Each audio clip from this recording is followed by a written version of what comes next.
Man.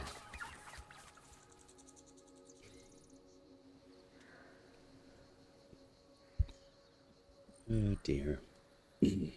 I entertain myself way too much. Okay. Alright. We have some spiders to kill, which will be great.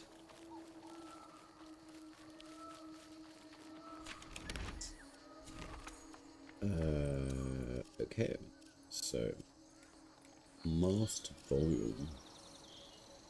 I certainly do want to have those up.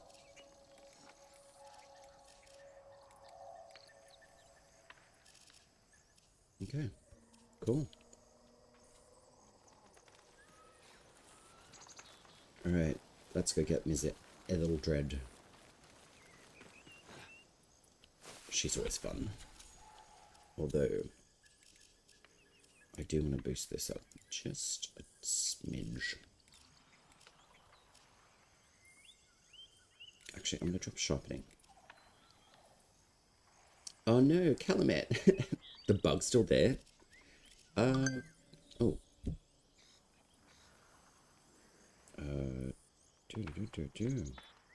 Sure thing. 12. Okay. Sorry, just had to message someone IRL. I am going to turn off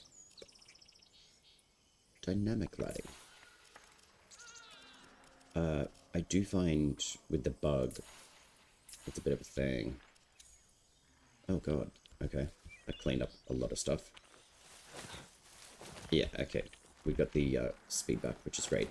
Icy Avenger, Octopi, hentai imagery, I'm sure. One guy invited me to do Bromius quest with him, and I got disconnected, so that's maybe why I can't pick up any honey. I don't necessarily think that, Calaman, if you check your journal for your fables, and then check your nightfold, maybe have a look at those first. Also, do you guys like the new look of the stream? I'm very shocked with myself.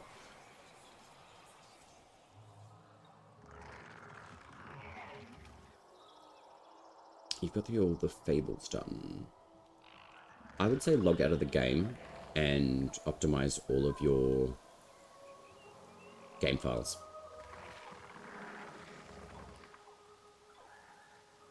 You should be able to pick up the honey. It's in multiple different locations. Yeah. Well, essentially, it's the codex.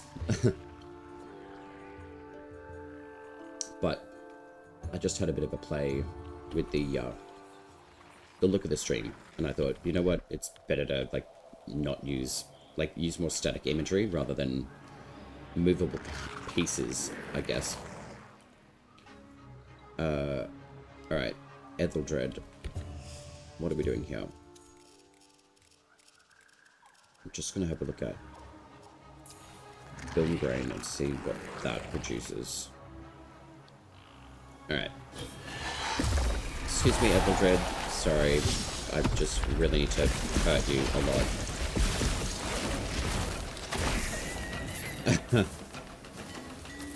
That's crazy good. Goodbye, Etheldred. Oh, we got the Wittan again. Excellent. That's very nice. They all have offering symbol, and when I want to pick it up, I get locked sound. Interesting. Oh no, sorry, I just killed Etheldred. Whoops. I've got all of the other bosses available, but she will now be available in 2 hours and 54 minutes.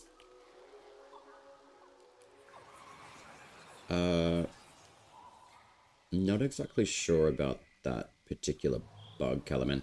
I would honestly be putting a ticket in with the Discord with that. I haven't had any locked feature as such. In certain things I have, but for that particular thing, no. Hmm.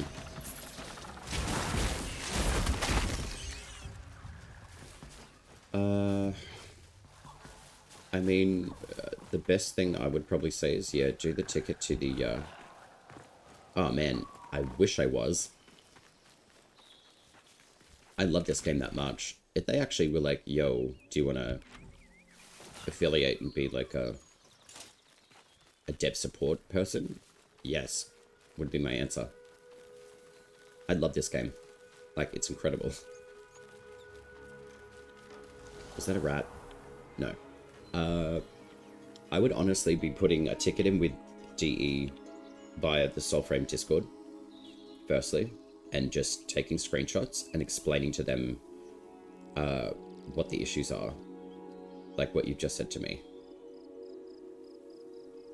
Because I have a feeling it could be like account-based, but what I would recommend is logging completely out of the game, restart the instance, but before you enter into the game, click on the little cogwheel in the whatever it's called, the window that opens up, and there's a little cog in the settings. You can optimize the game files in there. Another good thing to do is go into your, I would YouTube this, go into whatever GPU that you use in your game, in your computer, and follow steps to clear the cache of all of the data buildup of what the GPU renders, basically. It'll take roughly 10 minutes for the GPU to relearn all of these bits and pieces of data that it processes, but I found if I've done those sorts of bits and pieces, it will generally clean all of the backed up data within the GPU cache, and then you've got to restart your PC. It's a bit of a thing to do it, but it's worth doing because my game honestly has been running a lot smoother since then. But if you want to come on a run though, Calaman, as well, you're welcome to. Maybe we can try out and see if your instance is maybe a bit screwed, in lack of a better term.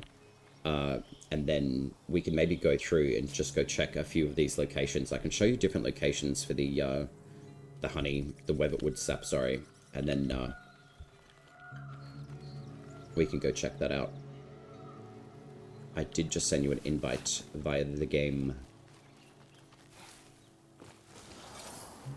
But as far as your question on being a dev or partner with the game, I would absolutely love to be some sort of partner in whatever fashion, to be honest.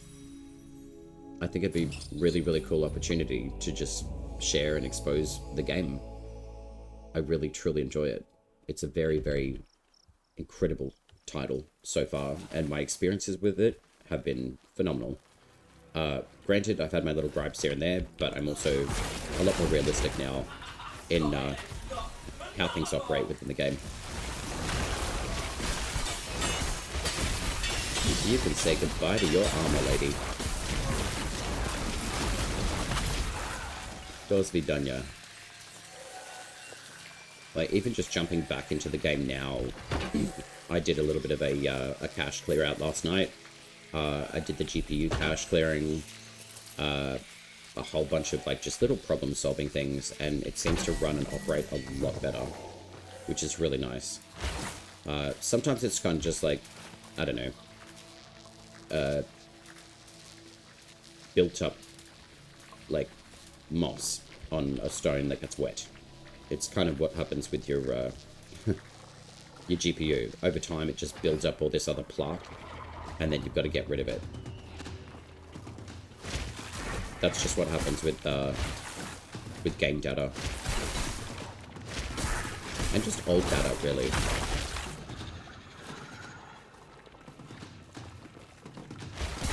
Oh no, they're being attacked by slugs.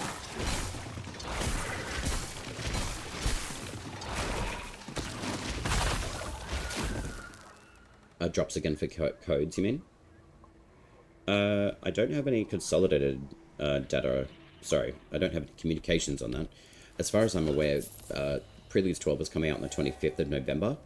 I would assume when you buy either a singular pack or the Founders Pack, the Paragon Pack, actually, they do have codes that are available to you when you purchase that pack through the Soulframe website. Squirrel. You're not a gold one. I'm a bit upset by that. Alright. 5 and 1. Yeah, I got it. Excuse me, Slug. I'm trying to do some stuff here. Get out of here. I wonder if Clash works on these guys. It does not. That's a shame. There probably will be people who do have codes left. I personally do have 2 more codes, but I'm going to wait until, I think, like, the Preludes 12 comes out on the 25th. So I'm just going to hold on to them for now. And then once those end, I'll keep them into the new year, and then probably just do a couple of code giveaways then. Just in case if anyone misses out. But I think once the codes are done, they're done. But essentially the game's going to be opened on the 25th, which is good. That was a nice little headshot there, Nelmash.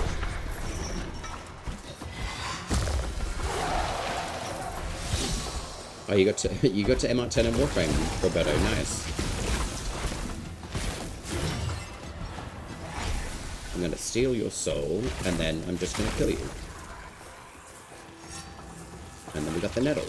Lovely. I didn't do a battle royale this morning, unfortunately. Maybe I should have. Graphics have certainly cleaned up a little bit more, which is good. Especially after doing that revamp stuff with the GPU cache. It's great. But we're not getting, like, pretty flashing stuff like I usually like, so... let's have a look. Oh, it's the dynamic lighting. That's why. Do flash. Are you pretty? Not yet. That's right. I have access personally, but just asking for some friends. Oh yeah, that's fair. The Odiak, they generally drop from the Nimrod bosses from the Martyr quests in the tier 3 Sparrowtails. Sometimes the... also, if you guys need Synod's Maiden, that's a flower that hangs out around this corrupted area and the other corrupt areas within Stroic and New Visai as well, or New Visi, I'm not really sure how to say it. And then also Sedai Steak, which is pretty sweet. But the Odiak Gauntlet fragments, they will drop from Nimrods and the Martyr quests, and also the Discharged, excuse me, the Discharged Nimrod. I just started doing the Cephalon missions from Syndicate menu, and I leveled like 5 weapons in one day. That's actually really good. Very, very good. Don't focus too much on MR, though, in Warframe. It will happen over time. Basically, when you get to, like, MR 18, that's basically when you have full access to every single item in the game.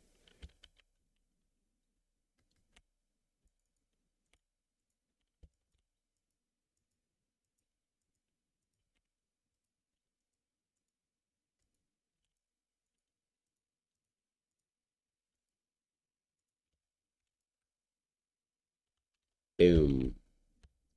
Alright, I'm gonna go see if I can find a Vadagar tag. If not, I'm gonna go do this tier 3 faction tale.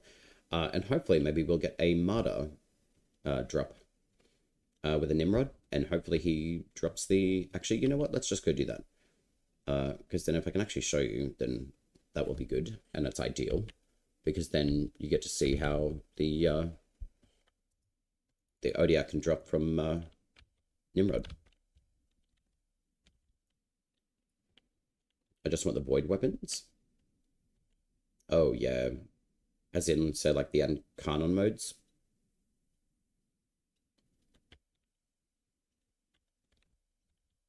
The Fenmore is really, really good. If you get access to the Zaramon, I would highly recommend doing the Zariman a lot. It's a very good place to get basically everything that you need to empower your operator and your warframe. Yeah, the Incarna modes for the weapons are really, really good.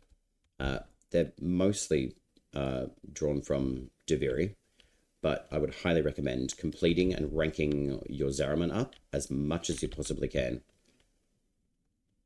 Yeah, that's good. Yeah. Getting a lot of the tokens with the holdfast is actually quite good. We've got a Benarat, so we'll go to the Benarat. Also, too, these yellow flowers, I would be picking these guys up too. The Weeping Dress, they are to make the Cloud Quell potion with Verminia.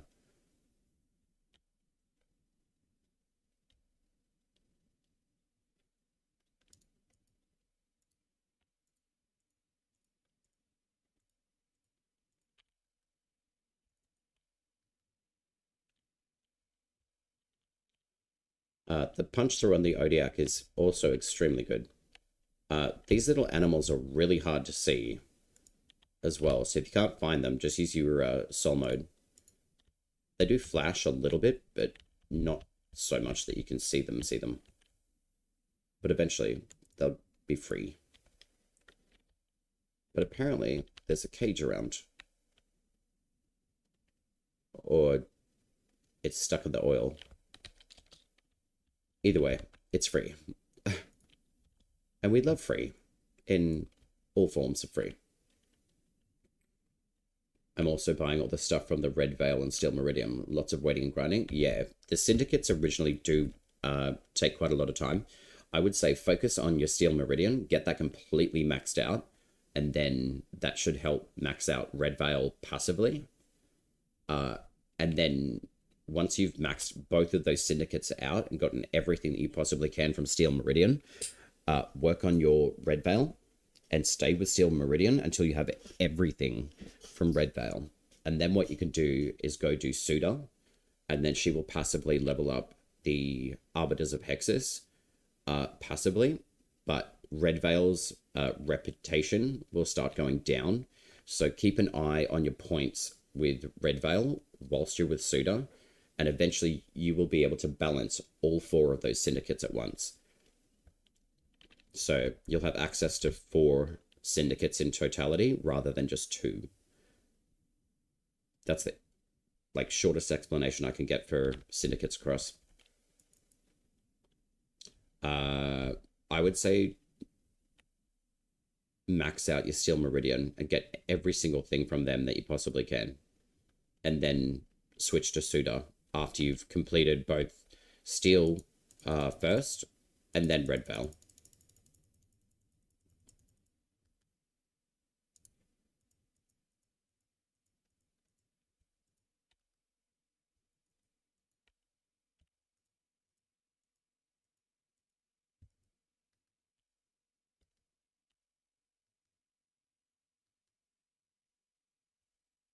Damn.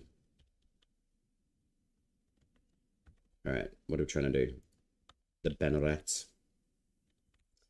Oh, Kellerman, are you still in the instance? Where are you at?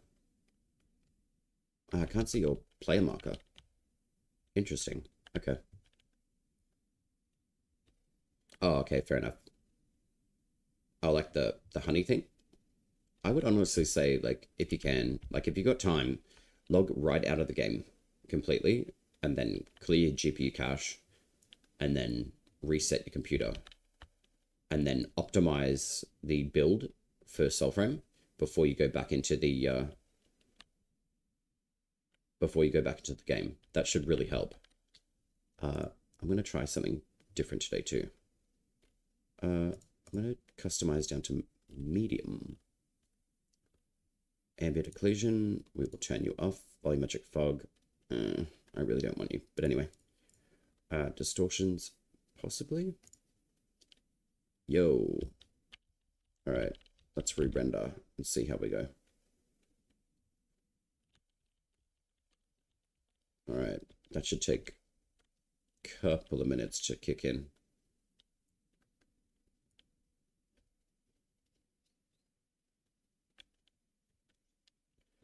Surprise, Bish.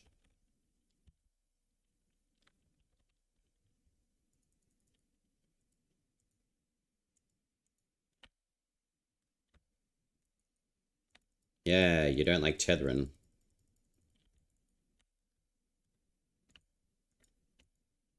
Can I please have your soul? Thank you.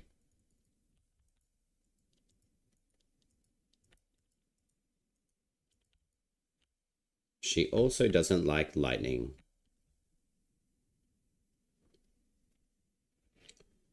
You did the castle raid? What did you think? I hope they had different types of raids, just not more castles. Uh, I mean, for what it is, it's pretty good. Excuse me, big boy. I'm a big fan of the kick mechanic recently.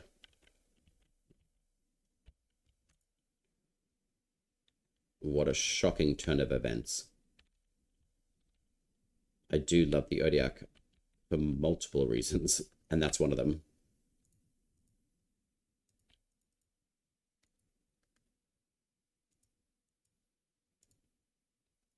I will go do the little siege thing though. I would be mindful of saying it's like a raid. It's not really a raid. Raids are more of like MMO, like super RPG games. It's not quite a raid per se. It's more of like a siege of an area. And you've only technically got like 3 people that can do it together. But it is good. Pipo Papo. Yeah. More of a siege rather than a raid. I think I just like to... you're not wrong. It's just... I think using the term raid is not ideal. Because that gets thrown around quite a lot within Warframe and Soulframe. And it's not a raid.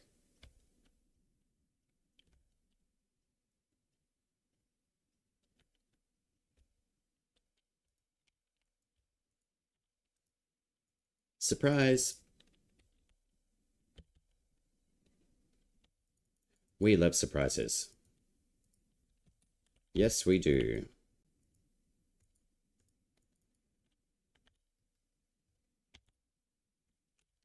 I will take your soul. Thank you very much.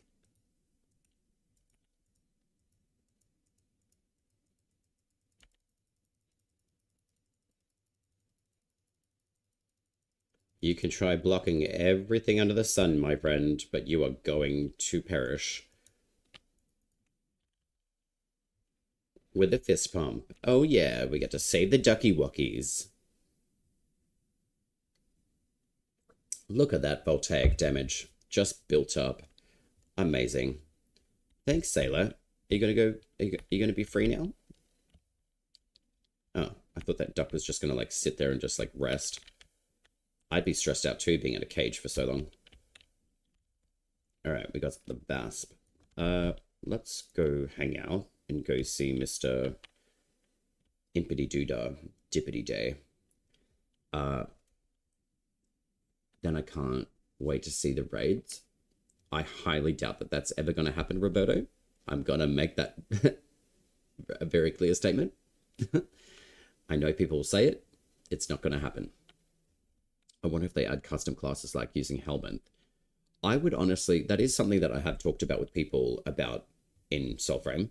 I can see it happening in its own version and its own way eventually. As far as the early stages of the game and its developmental progression, it has gone really, really well. So I think that is a possibility of being translated from Warframe to Soulframe. So I think that would be a really cool idea. As far as it being implemented, no, nothing would be happening anytime soon, I would say, in that instance of topic.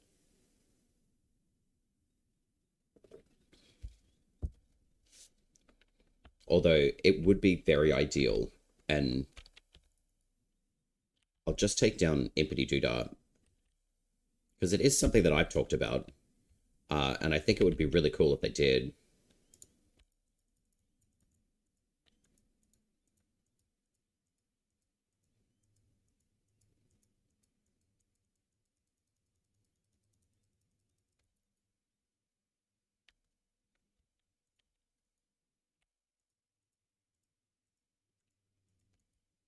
Ow. That's a bit rude.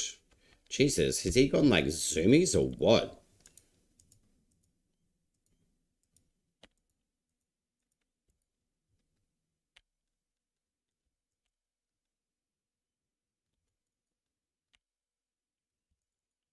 Mate, you are going crazy. Wow. Okay. He's definitely gotten stronger. Well, granted, I'm not really... don't think I'm wearing a lot of physical armor, and the stagger that I've got is very low. So I'll have to play with that.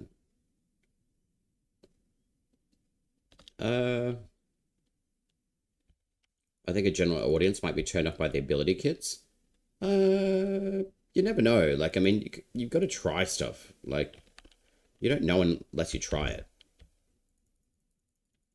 All right, stability is active. Ow, ow. All right, Mr. Zoomies. Jesus, calm down.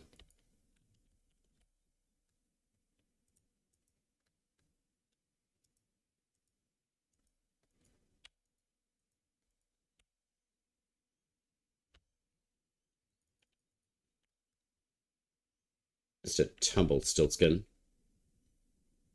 That's better. Blessed by Iridas. Man, a Blessed by Mora Fable would have been far more favorable. Oh well.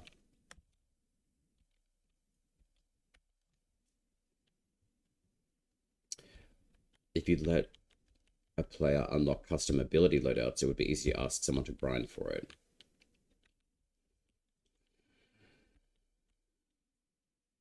Hmm.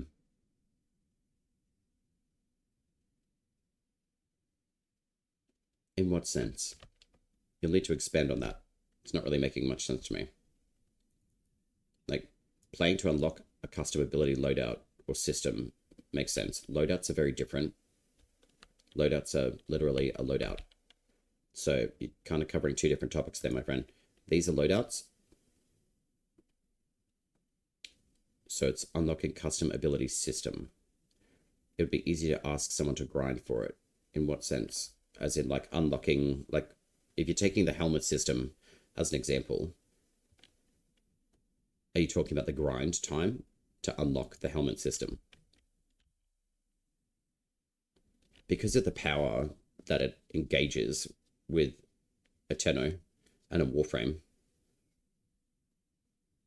you got to have to put the effort in to get it. And it's to basically keep you in the game and actually work towards something. It's a reward. So as far as that particular topic goes, I think it's fair to put a system in, and I think it's fair that a player has to achieve a certain level to be able to acquire it, and then to also use it correctly is to grind out for the correct materials to apply to that system.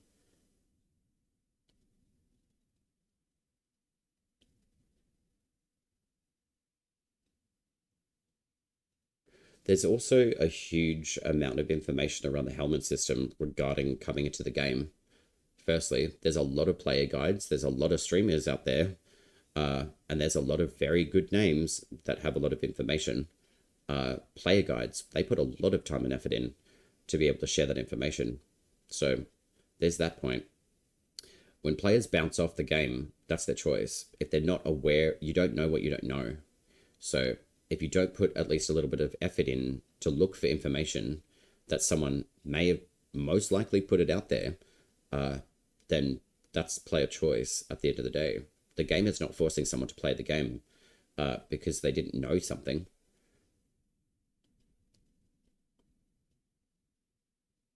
And if they don't know, like, if you don't know about a key, about a hidden door, then you're not going to know.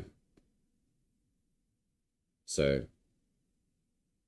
becoming aware of information, and it's like, oh, there's actually something in the game that allows me to unlock different systems. That's really cool. How do I do that? Hey, Skynarker, what's going on? We do a little shouty shout.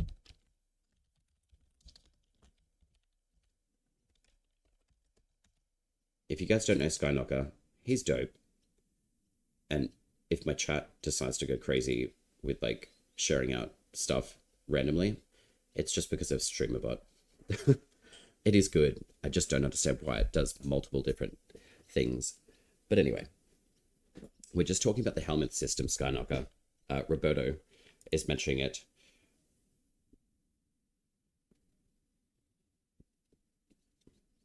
But also playing Soulframe. It's so good. I'm really invested in your journey in Bioshock Infinite, though. I really want to like problem solve.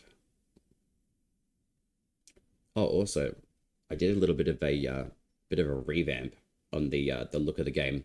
I made a love cam, which is like me, because I got so much love to give. But then I'm just gonna flick through some of the scenes for you. There's the starting scene. There's the be right back scene. There's the intermission scene. And then there's the ending soon. I loved my brain power this morning. And we're back to live. I reset. Oh, okay, cool. Yeah. So you reset your DNS? Yeah. Awesome. Dope. Yeah. Isolating like that will actually help your connection be stronger, which is really, really good. Sweet. Yeah. I don't know how long I may be able to utilize these screenshots, but I thought, you know what? Play around with it, see how it plays. But I also love AI. The only thing that I did was actually just do like a screenshot, and I just removed certain elements, etc. I just wanted to get a little bit more thematic with the look of the stream, so it's in an alignment with Soulframe. So hope they can now get better and better. So I thought, you know what, I was using another pack before, and I think it served its purpose, and it was really good, really well done. But I've used and decided to use static imagery instead of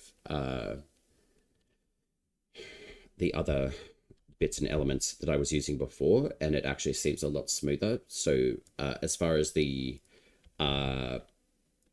usage of assets basically from elsewhere for this stream, I thought have a bit of fun with it.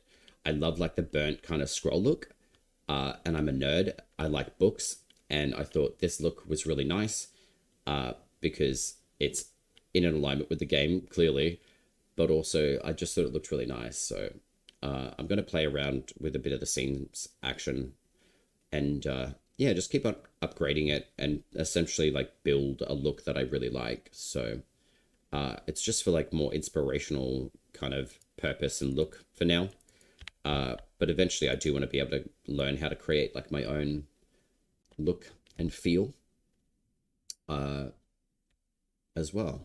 So yeah, I like challenging myself to new little bits and pieces. Not even little, I just like challenging myself. If there's something I don't know, I will find out the information. It's essentially what I do IRL, just like informational gathering, data collection, and then reformatting, and turning the information into easy digestible information that is very clear, rather than being it so over the top and confusing. I hate that. My brain doesn't work well with that at all. Can we crawl in this window? Oh man, that sucks. All right, who should I take out first, the archer or the mage? All right, we'll take out the archer because they're annoying. The mage healed them. Look at that regen though. I will take your soul though and kill you at the same time. Ha! Lightning blast. Sorry, babe. Love that. Uh, yeah, well, I hope the DNS cache and isolation of IP would work a lot better for you. Look at that. Death by lightning. Hey, Estella. What's going on? I love that the clash of tethering does not affect these heavy units at all.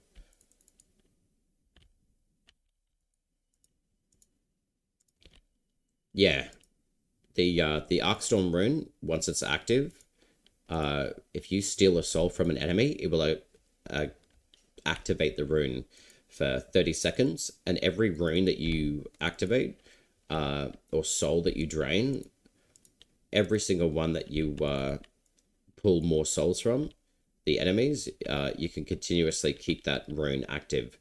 I'll see if I can bring her down here, actually.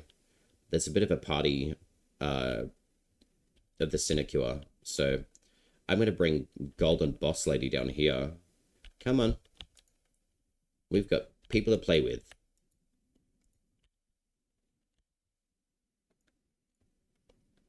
Your grease for the soil.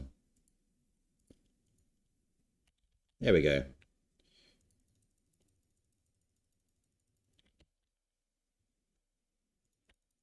Good luck trying to get this blocked.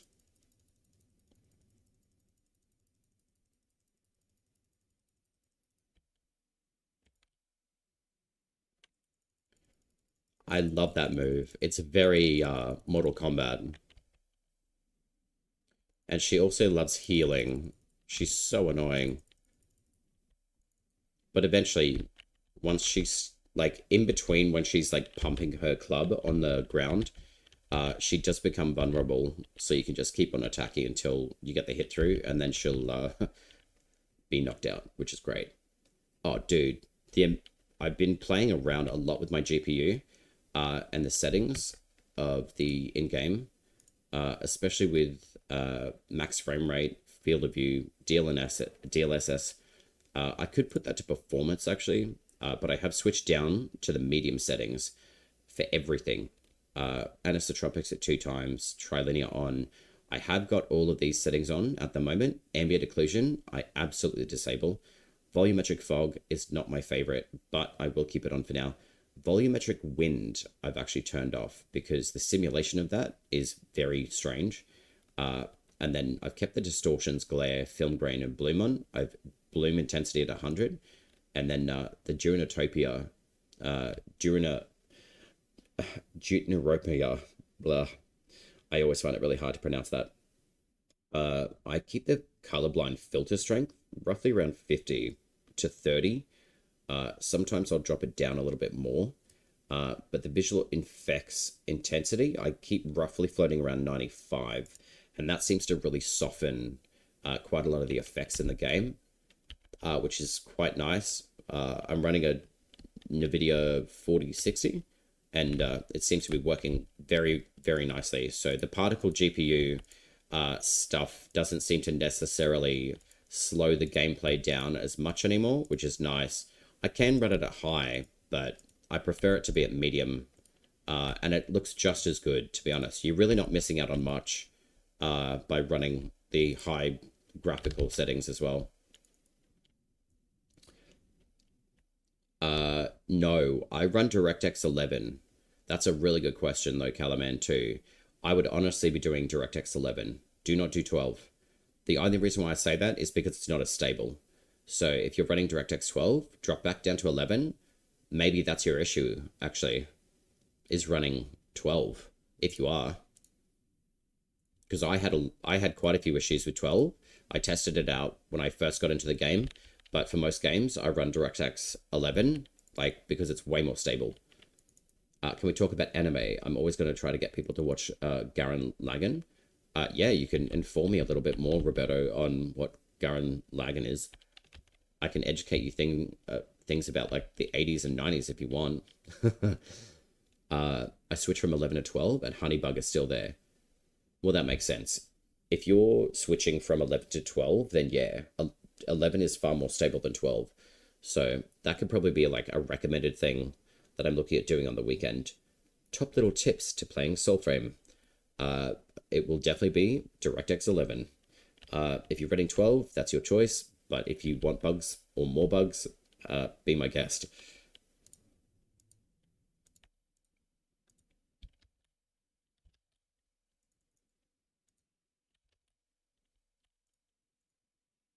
And that's a huge problem solved too. I didn't even think about DirectX 12 until you mentioned it. So that's a really good note. Actually, I'm going to put that in my little notes. Notepad. Yes, I do use Notepad. Tips for Soulframe. Optimization of the build. Clearing GPU cache. Settings medium if you want. What was the other thing? Use of DirectX 11 versus 12. Note, if you want more bugs, use DirectX 12. I don't know why you would.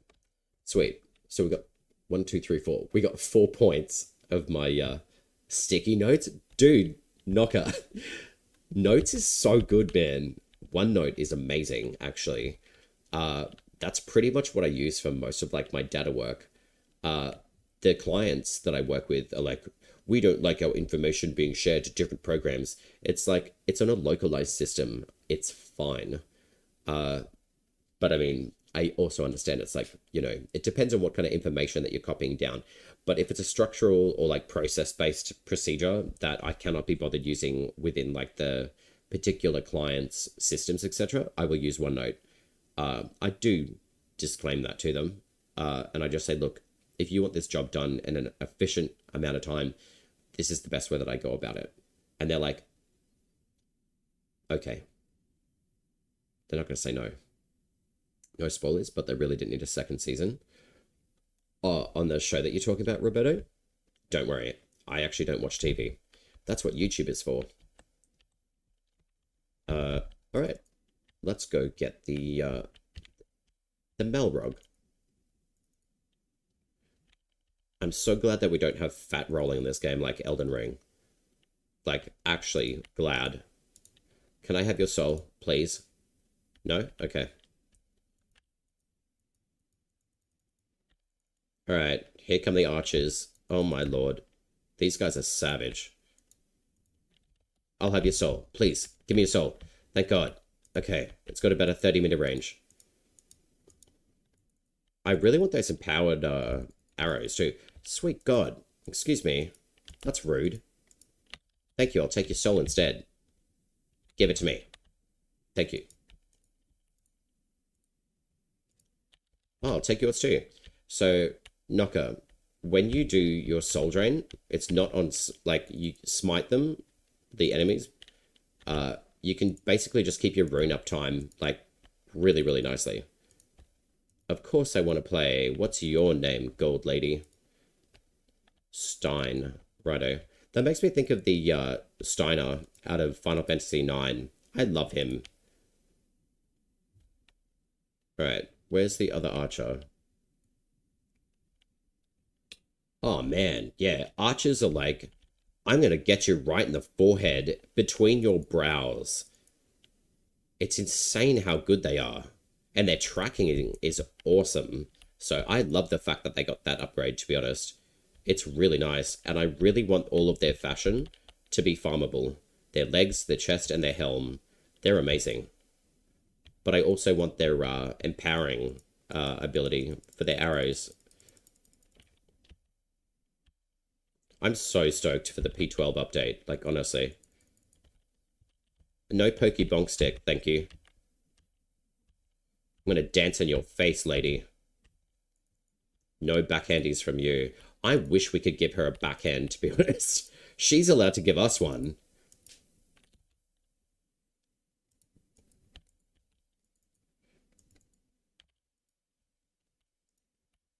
Oh, she's empowered now.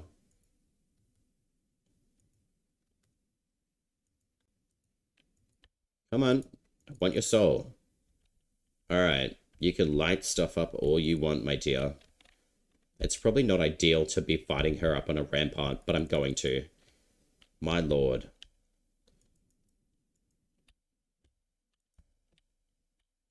She does look pretty tough, though. Like, just throwing out flames.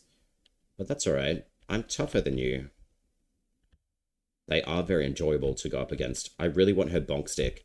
These, honestly, these maces look absolutely amazing. They look like a, actually, I think he's one of the deities in, Skyrim. I'm pretty sure his name's Malrog. And it's a quest that you get in the very western part of the world in Skyrim. I cannot remember the city that it's in, but it's basically formed over a dwarven underground city. But this mace here is very inspired from Skyrim. The Malrog's something. Basically, it drains health and stamina from enemies, which is really nice. So it would be really nice to see more heavy weapons alongside the greatsword being entered into Soulframe as well. But yeah, as far as the archers go, they are like literally bird's eye view. I'm going to get you right in front of the eyeballs in this game, which is great from P11, as you say, Knocker. But I think I would love to see the little assassin dudes with like their little fly blades get an upgrade too. I think that'd be really dope. And way more challenging as well, which will be nice. So it forces us to actually get into like melee combat with them. Time to clean house. Lots of goodies. All right, let's go take Malrog on. Here's your giant balloon. Wait, where did I pull that torch out from? I'm pulling a lever. And I didn't even touch the lever. Anyway. Hang on, I gotta drop my volume because my ears are being blasted. Actually, you know what? I'm gonna run. And... Oh no, where's that torch? I need it. Got it. Alright. You know what? You've annoyed me this many times, Malrog. I'm just gonna beat the crap out of you with a flame torch. I dislike you and how aggressive you are. You've been extremely rude to me many times. So I'm just going to keep doing this, and I'm just going to build up heat damage on you.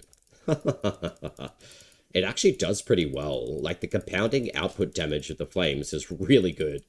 So if you want to try a different way of fighting Malrog, just grab a torch, run towards him, and beat him up until he dies.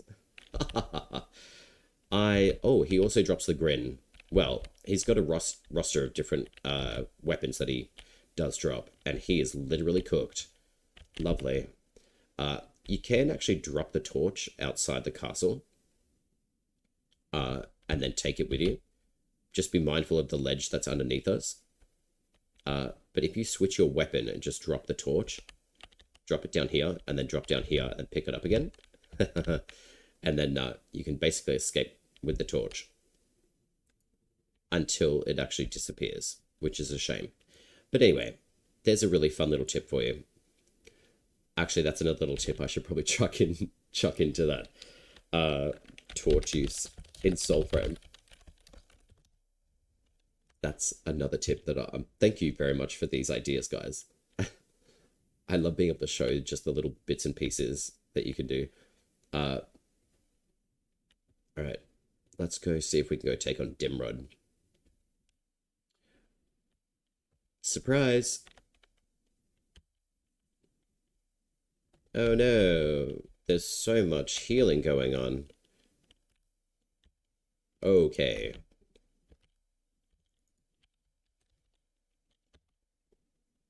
Can I have your soul?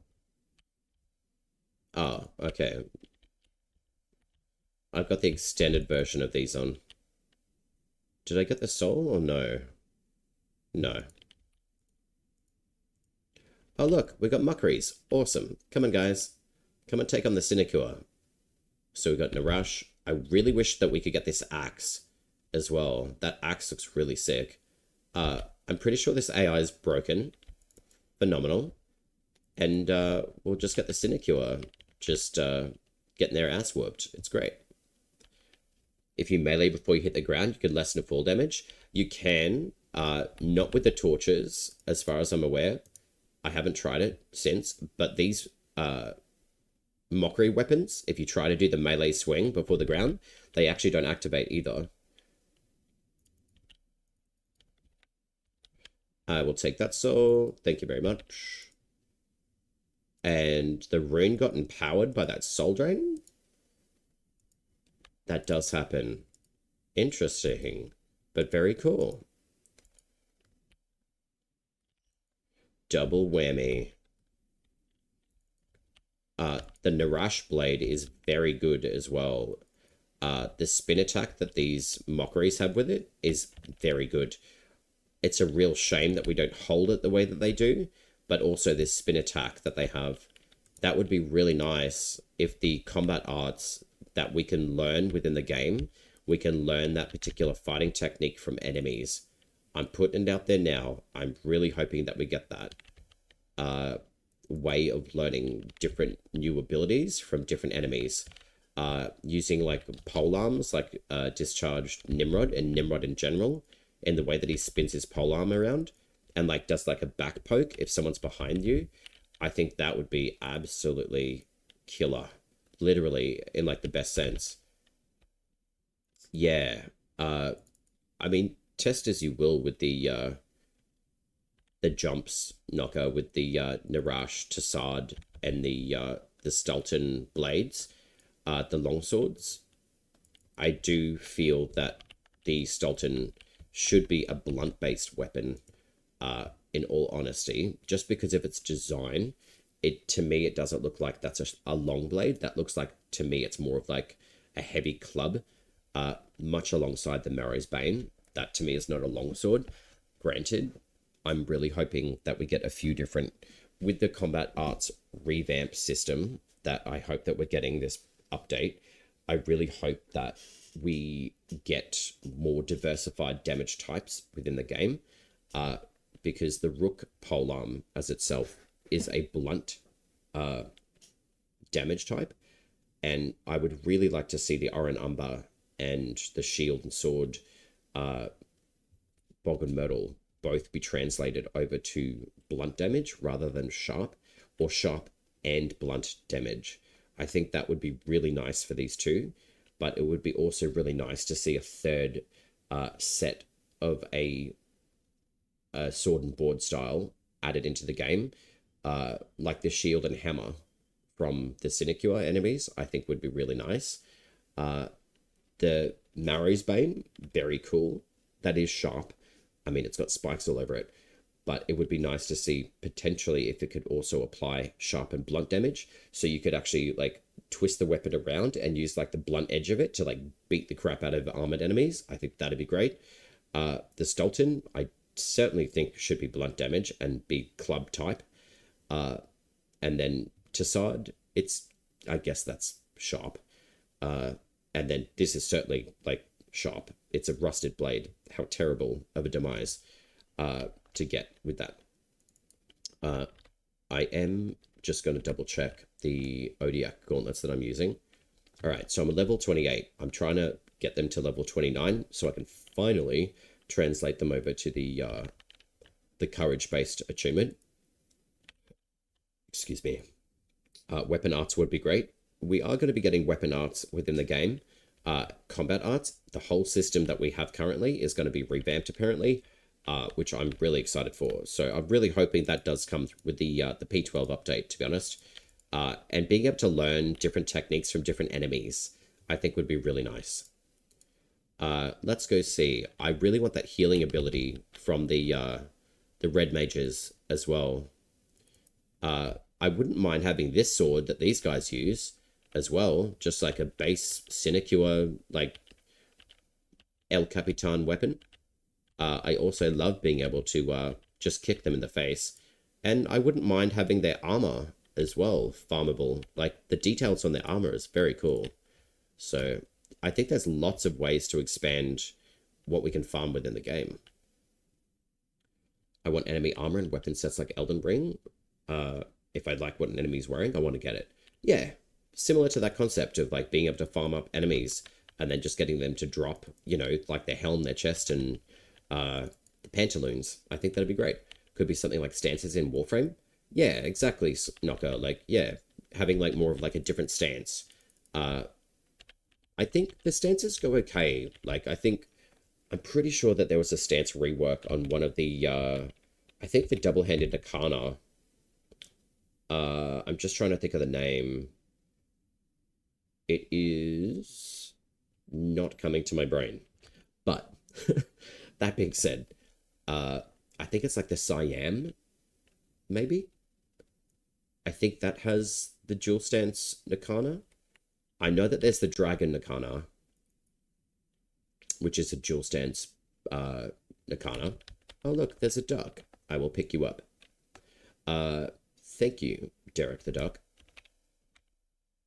I know Revenant had a Prime variant of his dual blade Nakana, or dual handled stance Nakana, and I believe that that particular stance, has that one actually been upgraded yet into the new format, or no?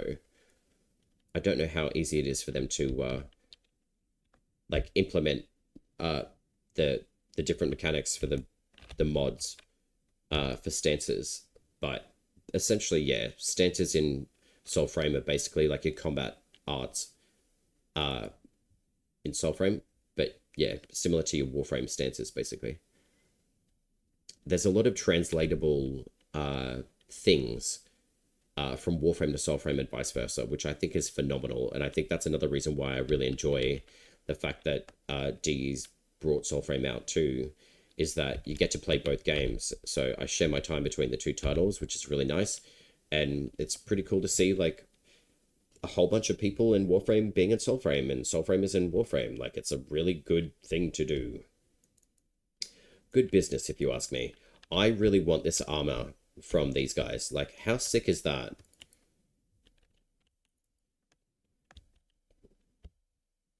See? You can put him on his ass.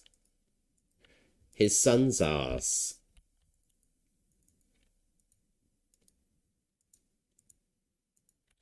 I will take your soul.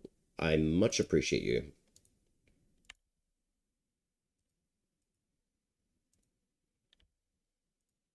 Don't dodge my stuff. That's a bit rude. I find it interesting, though, that these ghosts are only level 1. Volumetric fog, my favorite. I wonder if there's a way that... Do you guys know if there's a way to less intensify volumetric fog rather than completely switching it off? Because when I do...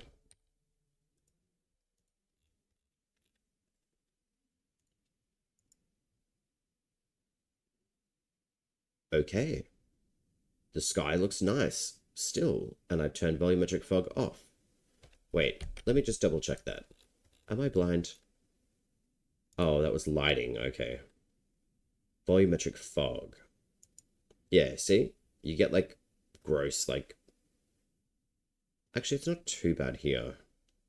And the sky still looks fine. Alright, I can handle that. Let's just pretend it's all the sinecure, like, just burning the forest. Can I just get you guys to give me a sound check, though, for the game sound? Pretty please. I just want to make sure it's coming through, like, in a nice sounding channel for you guys. I want enemy and armor sets. Yeah, I definitely agree on that, Roberto. Like, I think, or Robert. Sorry, I'm just reading your whole entire name in chat, and it's like Roberto on a whim, or Robert on a whim. Can you clarify that for me? Just so I know, like, how to acknowledge you. Not hearing game sound, really?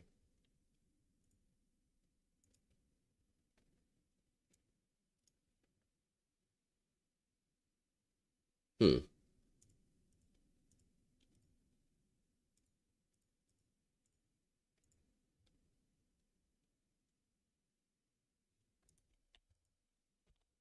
Why?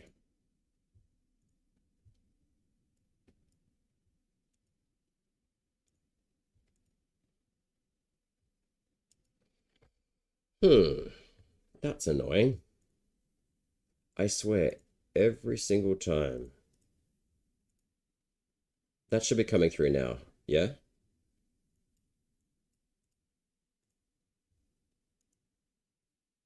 Do you hear the lightning bolt strikes?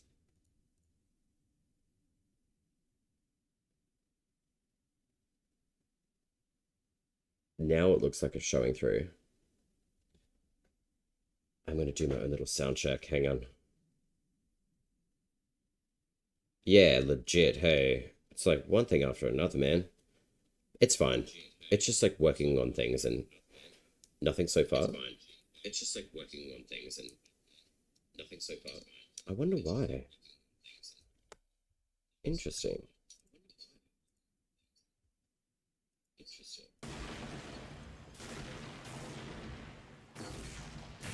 There we go. That should be coming through now, yeah? There we go. That should be coming through now, yeah? Alright, so that's Twitch. Man, I swear.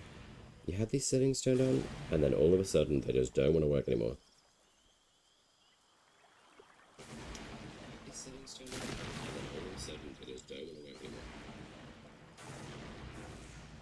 Yeah, okay. Alright, so Twitch is fine now. Yeah, YouTube was playing fine. But it is... I do run it through... Hang on. I do run it through the game capture, so that probably is an issue for a start. And secondarily, the capturing audio beta is selected.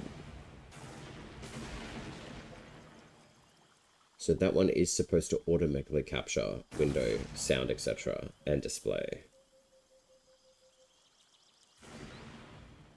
So what I've actually done in my setup is completely removed desktop audio from being like translated over to you guys, because God knows why you guys would want to listen to like Discord notifications and Windows being like, here's a reminder for stuff. Alright, I'm just getting messages from people I really just don't want to talk to right now. As in, you guys are far more important, and this is where my attention is, so I'm being intentionally focused with you guys and the cynic you are.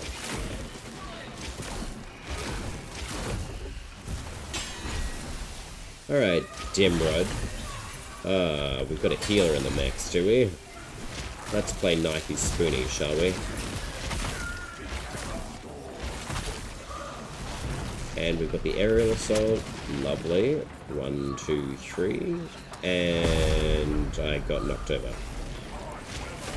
Hey, bud. I love this dude. He's amazing. And I've got no cloud spell. That's a shame. Alright, so, what I was mentioning before... Actually, can you guys just type in chat every time I say so I can, like, lead that out of my vocabulary, please? What I'm looking at is Nimrod's moveset with his polearm. Aw, man, he got me again. Get out of here. I do have to go close to him, so I'm a little bit upset that I have to be. I would really like to be able to empower the Decalic that we have with the electricity like he does. See, the big jab that he does is really nice, and then the closer you get to him, like he does like spin around stuff too. That is really nice. You can shoot him up in the air with a bow if you really like to. It's actually quite funny to be able to do that. So I'm taking my time with him for a bit. See, that little jab he's got is really, really effective. That's really effective too. Times 3. I would love to have this moveset. Like, it's very, very good.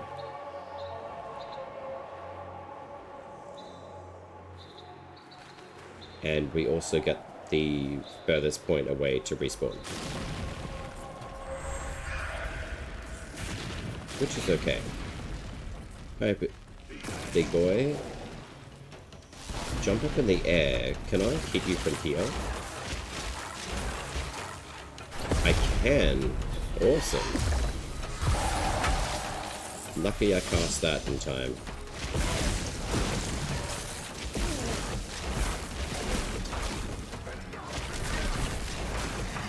No lightning bolts from you. Thank you.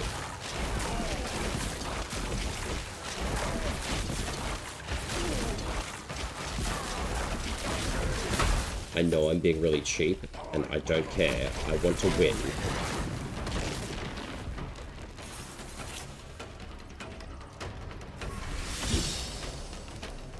Knifey spoony time. Oh, you wanted to Superman jump in the air? Not my problem, eh? I also really want this armor set from Nimrod as well. It is absolutely sensational. Uh oh, forgot about this chest. There we go. No rune from you, bud? None? Okay. Alright. Well, thanks for the run. I really would like to see the movesets from enemies be part of the combat systems that we can get implementing with the update 2. Oh, look. So that's what Skeletor looks like. But in our hand, it looks like Preludes. I know it's a small detail, but still. The triple slam gets you every time. Yeah, man. He knocks the crap out of stuff. He's an extremely strong boss as well. Even the original Nimrod through the Martyr quest is very strong. I set up a battle royale with Nimrod and the Mendicant King last week. He one-hits the Mendicant King. Just the normal Nimrod. He literally did like the air tactical thing, and then he came in and he was like, bonk, and the king was dead. It was great. So, that being said, I do want to actually see if I can get a martyr drop of a boss in this particular area, so I can go see the king to initiate the battle royale. It was amazing. The clarity in the video was not great. I did put it up on YouTube. They are in shorts, but I had volumetric fog on, so the quality is just not there. I know that. But it was still really great, so I was like, bugger it, I'm putting it up anyway. And it was really fun. So, my little, like, fun part to Soulframe is basically getting the enemies to fight each other. So far I've figured out Sinecure don't like everyone. The slugs don't like the Mendicant King. The Mendicant King isn't liked by... who else? The Corrupt Dogs, the prawns in the corrupt area. They really don't like him. So they're very, very good at throwing out their bombs to break his stance for you. The Vanagar Stag really locks onto the Envoy player, but if you can somehow get it to detach its aggression on you and get it focused elsewhere, it does okay, but it's very, like, janky in the way that it goes and attacks other, like, Sinecure enemies. The slugs also don't like the Mendicant King. The Bannerets do not like any of the corrupted enemies at all. So it's really great if you can get a Banneret to be around, like, roughly around, like, level 20. They actually kick the crap out of the Nell Knight. There is an encampment, actually, if you want to try it. If you go, like, don't activate the Nell Knight, but there's a camp up this pathway, and there should be an encampment of Sinecure up here. If you're lucky enough, if there's a Banneret, like the grey-clad heavy unit chick, just get all of them to follow you back down this pathway, and start a battle royale with the Nell Knight, and she will actually beat the crap out of him. It's so good. Diddley, what's going on? How are you? How was your evening? Oh, I'm going the wrong way. Also, here's another tip for you. Waypointing on the map. That is something I've got to be putting in my notepad. Waypointing to direct Flappy Bird to actually show you the way. Also on that note, compass. Previous to P12, if you use your snappy snaps, that will show your compass too, using snaps to show the compass. Preludes. 12. Update. Drop. What else? Chatbox. Yeah, that's okay. Chatbox is chatbox. Adding friends. You need to add people. Add friends instead of regular invite until P12 drops. Host will see all items. Any other player, it will be invisible to spectral side.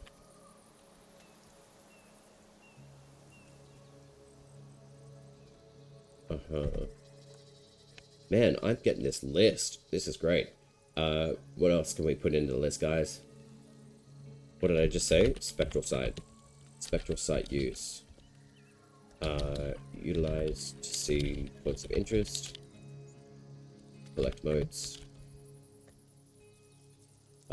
See hidden levers as an example.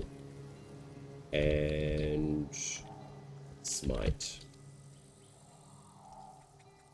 is a show soul only mechanic.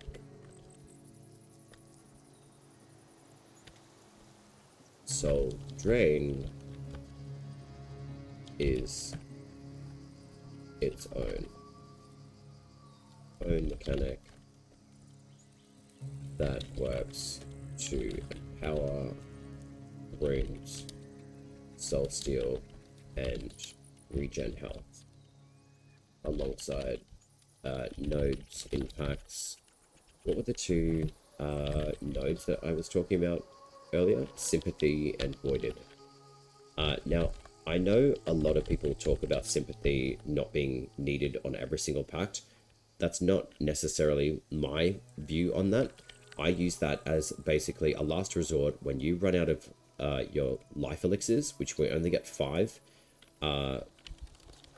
It's best practice, in my opinion, to be able to utilize the passives within the packs, within their arts, to have that opportunity to regenerate your health instead of like stuffing around trying to kill an enemy when you're like really low health. I know that we've all been there too. I just think it's wise practice to have sympathy available to you at all times, regardless of whatever pact it is. Surprise! Alright, there we go. I will catch up in chat in a moment. I do see you guys typing furiously. The typing and the furious.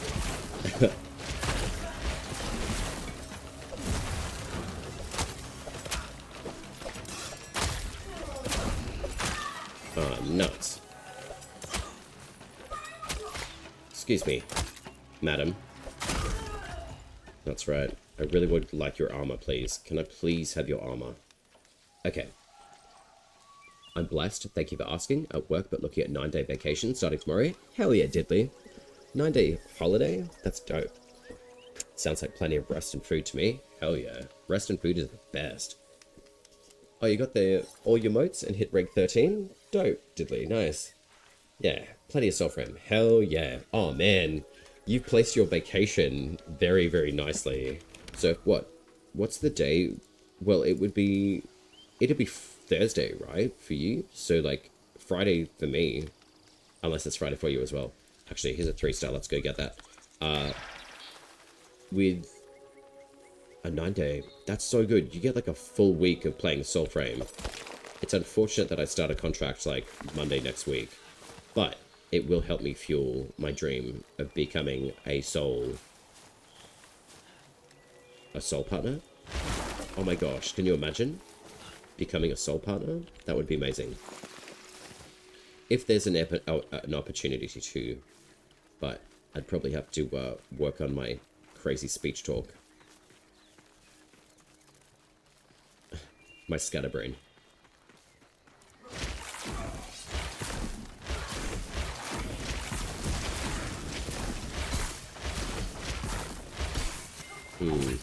I might actually drop the particle system. Just a touch.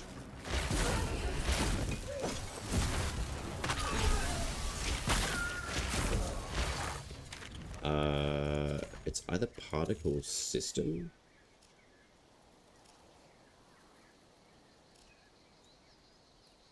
But I really like the particle systems.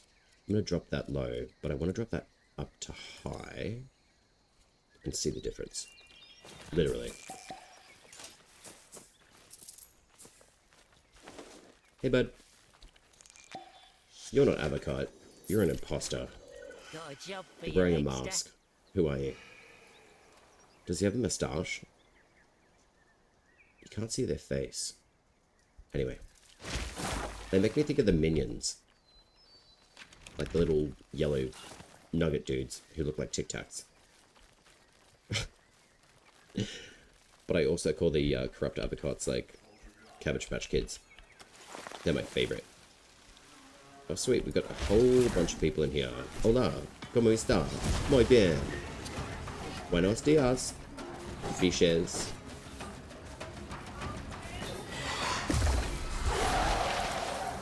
I'd like to see more knockback from Flash though.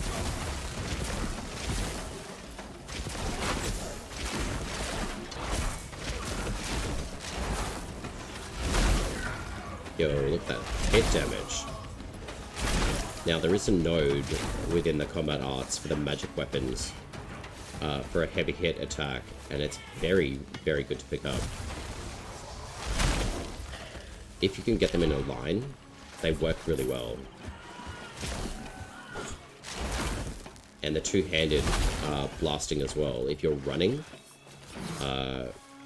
actually, that's probably something I'm going to be putting in the notes too. If you're running, and then you press your heavy attack, you will do a two-handed attack, which is pretty dope. I know they're simple mechanics. Most people pick up on like everything anyway, but I still feel like it's just small little tips and stuff that actually make the bigger difference in the gameplay. Also, by having an Arcstorm rune, you could also throw out telekinetic lightning bolts that kill these enemies very nicely. I actually quite like this armor as well. I'd love this armor. Should we start naming the enemies? Anyhow, will be Thursday. Oh yeah, I did text myself to the IGN, right? So I'll shoot you an invite later. Oh sweet. You're in Central Time? Okay. I work evenings when you're usually playing, but we'll figure something out. Hell yeah. Yeah. I'm actually thinking about doing later night sessions on Saturdays and Sundays, like my time, which will be Friday evening for you guys and Saturday night. Instead of me like going out and just, I don't drink or anything. I'd like to go out, get good music. I actually like to talk to people, but most of the younger gen, I think, that go out, they always want to talk about like very superfluous stuff, and I'm like, cool, I'm going home. But if you do want to add me in game, there is the Discord, and that is my IGN. I don't need the hashtag, it's just the tag from Soulframe, Warframe, for the account. But it's just easier to identify which account it is to add. Be scared, be very scared. There we go.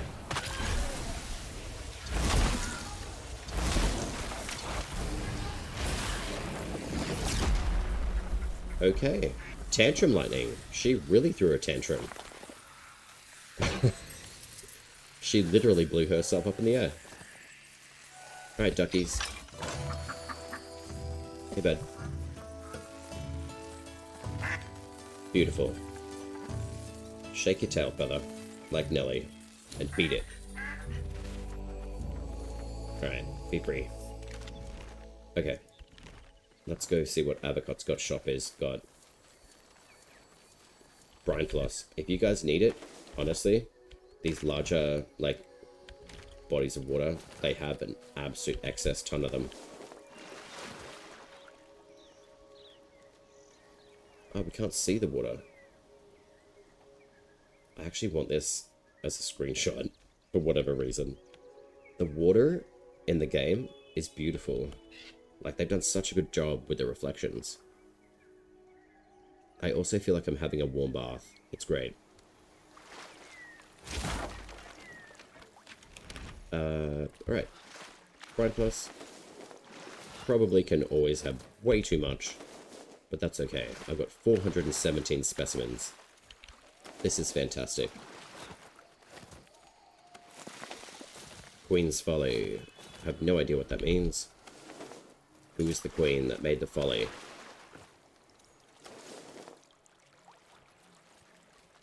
Alright, there's that. And we'll collect that, and then we'll be done. Oh, there's an otter. Wait, beaver. Beaver. And a river pearl. Jeez, that's a fast one. This is only a common beaver, though. Why is it so quick? Anyway, got another totem. River pearl. Perfectly located right next to the river.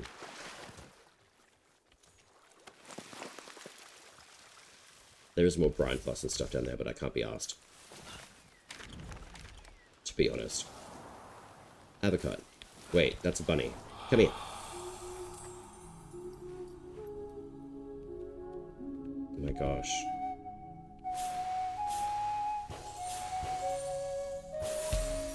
I wonder how the timing of these tunes are going to be retuned, essentially, for speed. Alright, avocado. Start making noise, bud. I hate trying to find avocado sometimes. Come on, buddy. Where you at? Jump up and down, make some noise, scream at me if you have to. Alright, so we've got a purple totem. Lovely. Oh no, dual tones, 3 and 2. 3, 2, 1. Oh my god, I actually got it. How much harmony did we get? 400. Dope. The spry. Is that another bunny? Are you rare? Oh, sweet. You're an uncommon. Do you have any Easter eggs? I do love chocolate. Alright. Avocado. Where are you? Hola, ¿cómo está? Muchas gracias, amigo. Where are you? Oh god, 1 and 5. Nope, buggered it up. God damn it. And I lost that one too. Oh well. 5, 4, 1, 4, 2. That seems to help my brain lock in what I'm actually doing with my hand. That sounds odd. I'm not going to follow that. I'm going to talk about something else. Avocado. Where's the avocado shop? Like, are you around? Have you got anything to sell for me, bud? Sales sprout ahead. Don't forget your Drax. Well, I certainly can't because I've got like 1 million of them. Are you a rare bunny? Oh, wow. I'm getting lots of purple ones. Alright, what location is this? That's like, what, 2 or 3 of the purples within a couple of minutes? So this is just next to this big river, and this is southeast of Sede Steak. So I'm going to screenshot this for later. So this forest area seems to be spawning a good amount of these little suckers. Alright, you're done. Hey, hey, hey, hey, where are you going? Come back here. I'm gonna catch you, I swear. Alright, so that's a 3-star. Okay. Bunny, can I capture you, please? Alright, so you're a 3-star too. Righto. So I wonder if that's actually like a spawning location of like rare totem animals.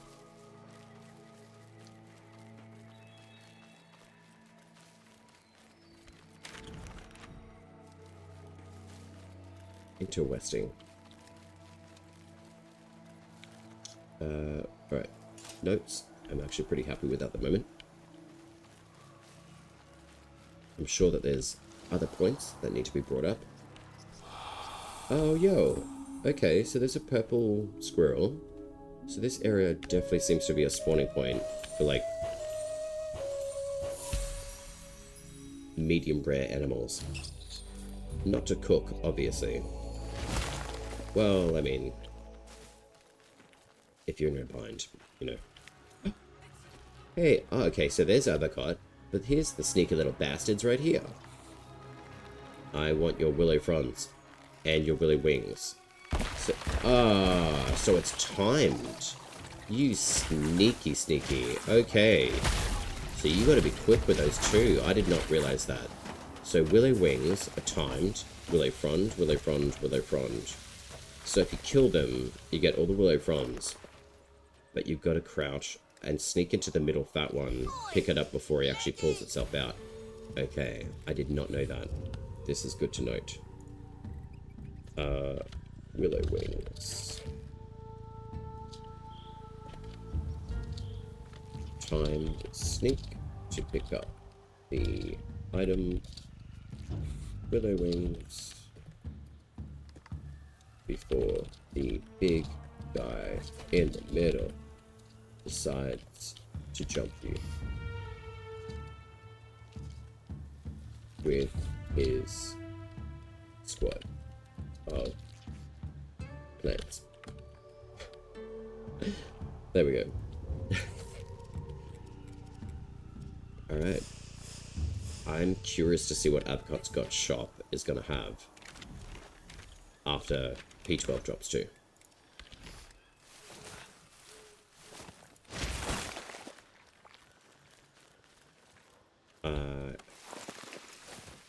Wormwort.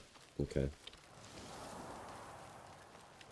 So this area seems to be quite a good spot. In all honesty, you've got all of the river, you've got forest totems, and you've got plants. Not a huge variety, but enough.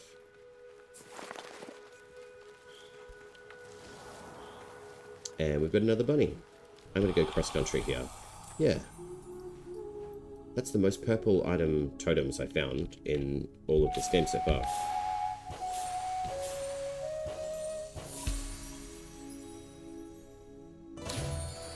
Alright, I don't want to hug you, but I had to. Oh sweet, okay, so this item here, Weeping Dress, let's go make a Cloud Quell. No, I don't want to surrender the Sparrow Tail. I can make it, I swear. Hey Tubalcane, you sound at least slightly happier today. Which is great. Hola, wait. Bonsoir, comment ça va? Ça va bien, et toi? Okay, so Weeping Dress I certainly need a lot more.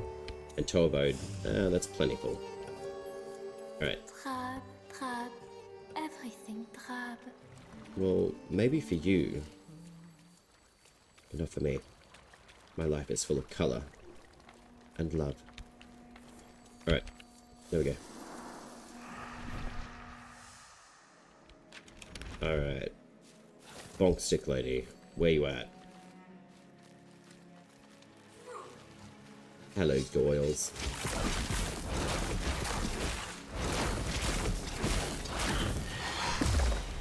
No, that was cheeky.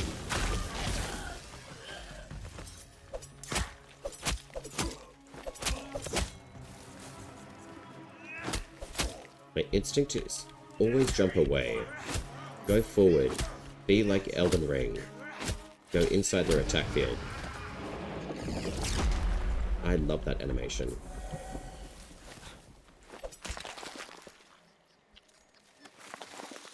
Okay. Bonk Stick Lady, have you generated yet? Maybe. Oh no, is she downstairs? Of course she is. Alright, let's go hunting.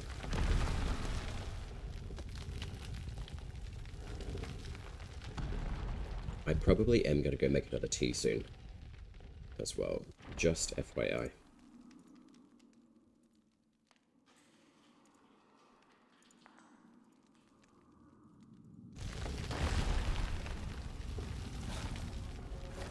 Maggie, hello. I see you in chat. What's happening?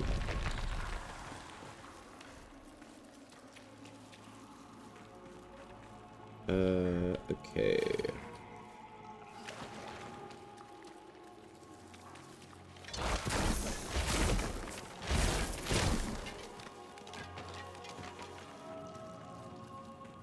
So that's the glare. I'll actually switch these. See what that does. And then full screen distortion effects. Don't know what that does. Glare. I mean, it looks pretty, but... Alright, we'll just try one thing at a time.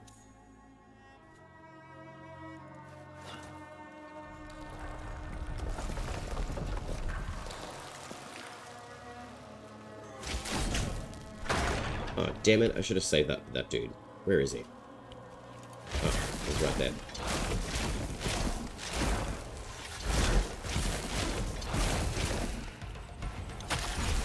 Thank you. I generally have black tea, but one of my friends has got this really nice Japanese black lotus tea that I really want to pick up. It's beautiful. She does go for like, oh, yo, I'll answer the tea question just in uno momento. I want these dual axes as well. And a big shield like that, these guys do a huge slam with their shield, which is nice. But generally I do black tea in the morning. Okay, so those guys drop are an umber, so that's good to know.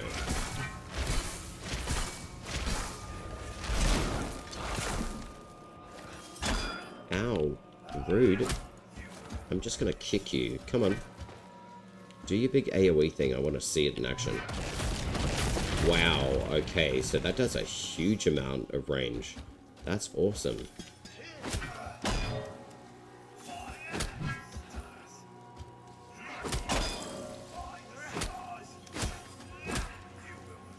So you can break through this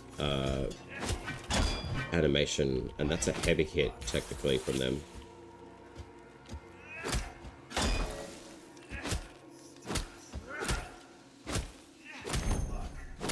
You know what?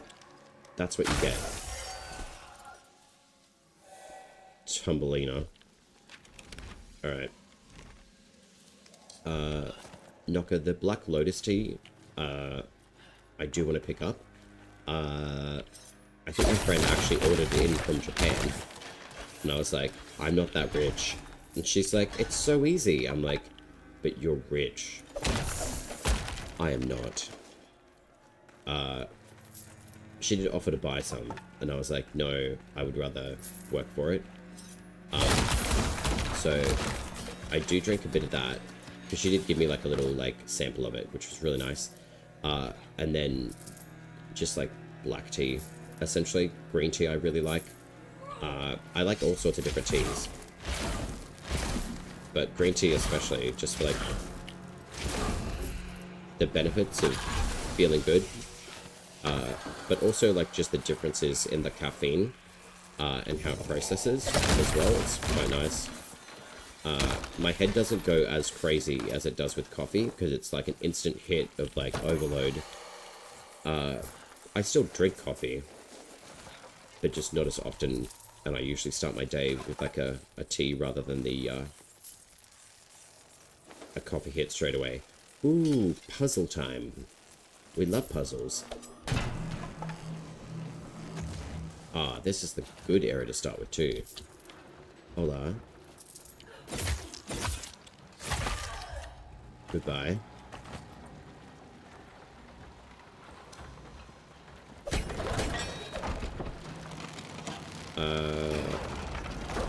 Okay, I'll have to turn this around later. Puzzle time. So down here, there's a cage. I'm gonna go get the statue. Yada yada yada. There should be enemies around here. Hello. Thank you.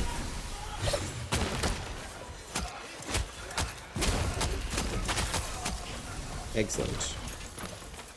Cool. And lots of lightning, because I feel cool. Alright. Where's that thing? It's on the other side. Damn it, there's no enemies there. Oh well.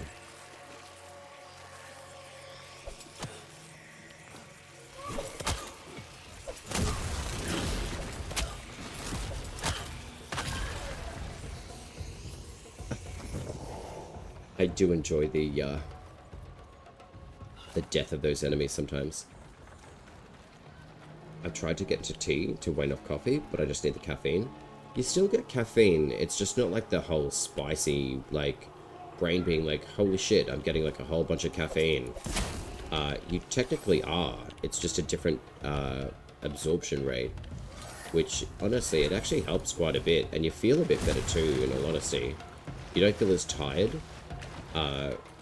So, to wean yourself off coffee, I wouldn't say do it like straight away, like just drop coffee altogether, but drinking a lot of water helps. Hence I have a giant mason jar of water all the time. It's about like 800 mils, I'd say, or probably like 1,000 mils.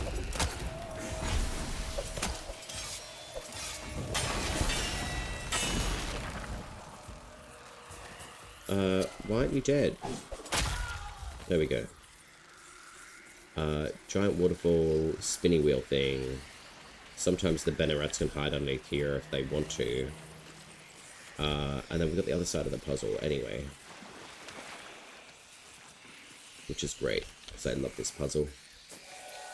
Alright, so where are we? There's up there. I'm going to spin you round. Wait, not this one, that's the second one.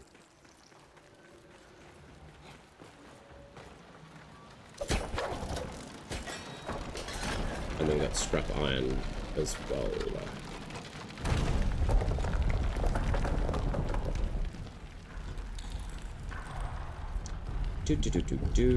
And drawbridge. Magical. Alright, that's the exit. Gotcha. Excusez-moi. So there's in there, up there, in and around. I wonder if you can jump from here. I'm sure you can. But although I need that little statue head. Not through there, not through there. That one's locked. Okay.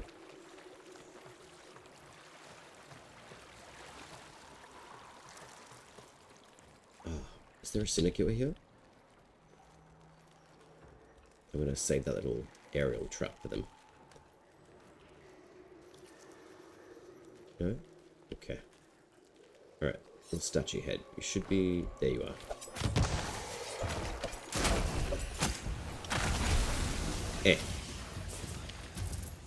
Awesome. Alright, little statue head. Let's do this. Well, idle, actually. It's so cute. I really want one of these IRL. I'd love one of these. Alright. Through here, we got the leg day happening. Left and up the stairs. Ah, of course you show up right now. You mole. Alright, hang on. I got this rest of the puzzle done. This one here. Break that. And then climb up the pile of dirt. Before we do that though. Bridge down, and then ladder. Go away, I'm trying to do a puzzle here. There we go, it's done. Excuse me, madam. Flash still doesn't work on her.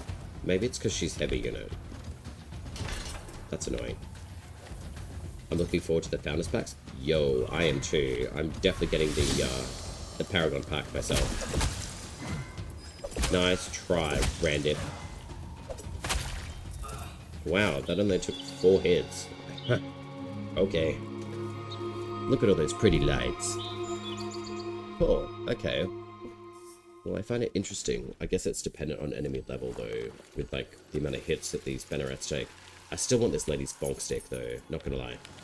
Alright, let's go get the puzzle down here done, and then I want to see if I can farm out another Fable joinery. So up the stairs, over the bridge, and it's done.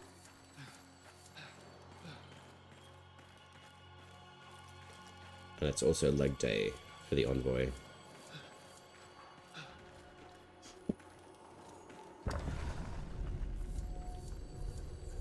Tomorrow I'll begin farming the other 2 stars while I level up the Digris. Hell yeah, the Digris is a really good dagger.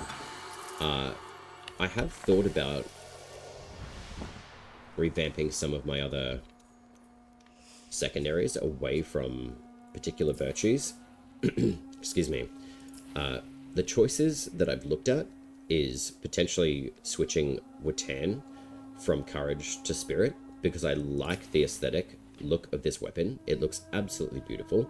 So I'm actually thinking about doing that, and I can, because I've actually got the right joinery to do that. Grin, I have looked at its smite chance, 9 and 100, and its damage output. I'm going to maintain that as my courage. I have been using the Preludes and the skill chart, like, excessively, predominantly because they allow you to have 2 defensive slots with the rune of Arcstorm, which I found was an interesting application for this particular rune. I would have assumed that we could have used the Alka's Breath for the bows, but apparently we get the Arcstorm rune, which is not bad. But the Alka's Breath rune gives you 2 of the utility slots, would still be really viable on the Flyblades, but because the Arcstorm rune gives you 2 defense slots, I've been running Preludes and Skilter and just changing between physical armor increase with the totems and the duck as well, but also in reference to, say, like Bromius, I like to get the maximum amount of armor rating with him while using the Pact. So I'll just... Oh, that helmet's still open. That's funny. So if I choose my Odiak weapon, and I've actually got Bromius on, which I think I do. That's phenomenal. With the setup that I'm working on for this Odiak is to put the highest amount of armor that I can, which is 2 of the gold ducks from the Odiak. And these take quite a lot of harmony to level up, so it gives me basically 40 points, essentially, like 38 points of armor. And that boosts my overall armor rating to 101. And then with my secondary, on, say, like Precles as an example, I also choose 2 of the ducks. And then as an additional chance for armor, or actual armor point, I get the physical and the magical 3 points collectively to push my time armor rating up to 109, on top of wearing the Bromius armor set as well, which has quite high defense overall. Like, specifically its chest piece for the physical. Alternatives to that could be Orangles and the Mockery Binds as well. So these guys push these even higher, and then you could transmog this particular item to look like that, and then you could push your armor even higher, which is great. I mean, it's only 2 points between these, so you get a flat 10 of, well, like 5 of physical and 5 magical, but you do get more stability there too, which is quite good. But even with Orangles, you get just a slightly bit more physical push as well, which actually, I think I do have 1 more Moonsteel Thread, so I'm going to go do that. And that's how I run Bromius. With the entire armor rating, from my understanding, is how the Pact is fueled by the amount of armor rating that you have. So let's make Arangals look like that. And yes, I do want to spend my very last Moonsteel thread, and then I can still switch it back to normal. So I'm glad that this system got fixed up. But overall, like, I'm really glad that the armor got fixed in the game too. That doesn't seem right. Why isn't the color changing? There we go. We want my my Shrek look. What was that? Yellow? Bronze. And then do a green color, because I really like the green. Wait, isn't that for the chest? I don't know what color that's for. Alright, that's for the leather bottle, and then let's do Shrek green. That's more Shrek green. We could just eat you up. Please don't, Femina, you're not my type.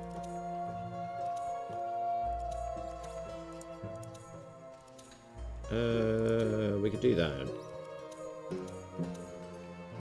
Alright, that's Shrek enough. What are you Shrekin? Ha ha ha. Something I said. Never what you say, Femina. The envoy. It brings us a nibble? Then tell it we are busy. I kind of like the dark steel green a bit better. Yeah, that's better.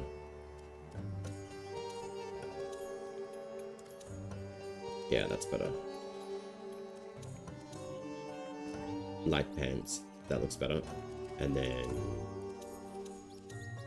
just a little bit more off center lay. I really wish that we could alter like a packed coloration as well to match our envoy colors as well. Bye-bye. Alright, there's our Shrek outfit. I think it's funny that the helm is bugged out. But anyway, what do you guys think? Shrek enough?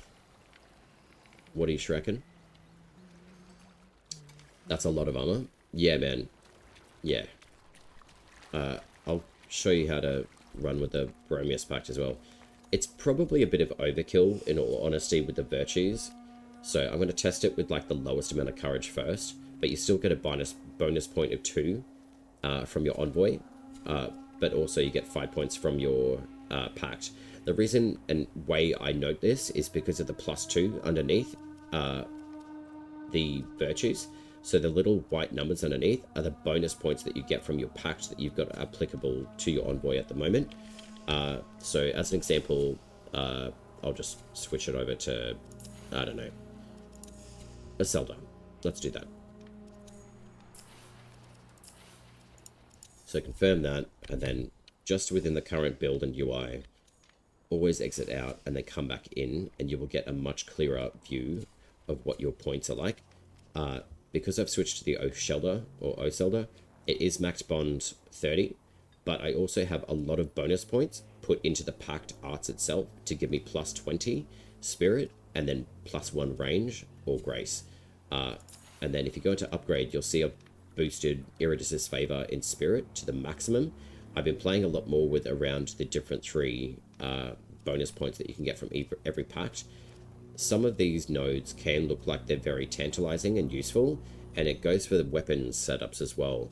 But like I was talking about before, I always build into regain life on Smite, which is incorrectly named. It should be saying on Soul Steel after Smite, as an example. I'm sure that they will be looked at this week before the update, which is great. And then dealing damage on Smite. This one is correct. So when you pull an enemy soul out of them, it does do damage. So I maximize that for extra damage output. But I always choose Sympathy. And for the reason why is because we've only got 5 elixirs. And if you run out of that and you're up against a really hard enemy, you kind of shit out of luck to regain life on Smite.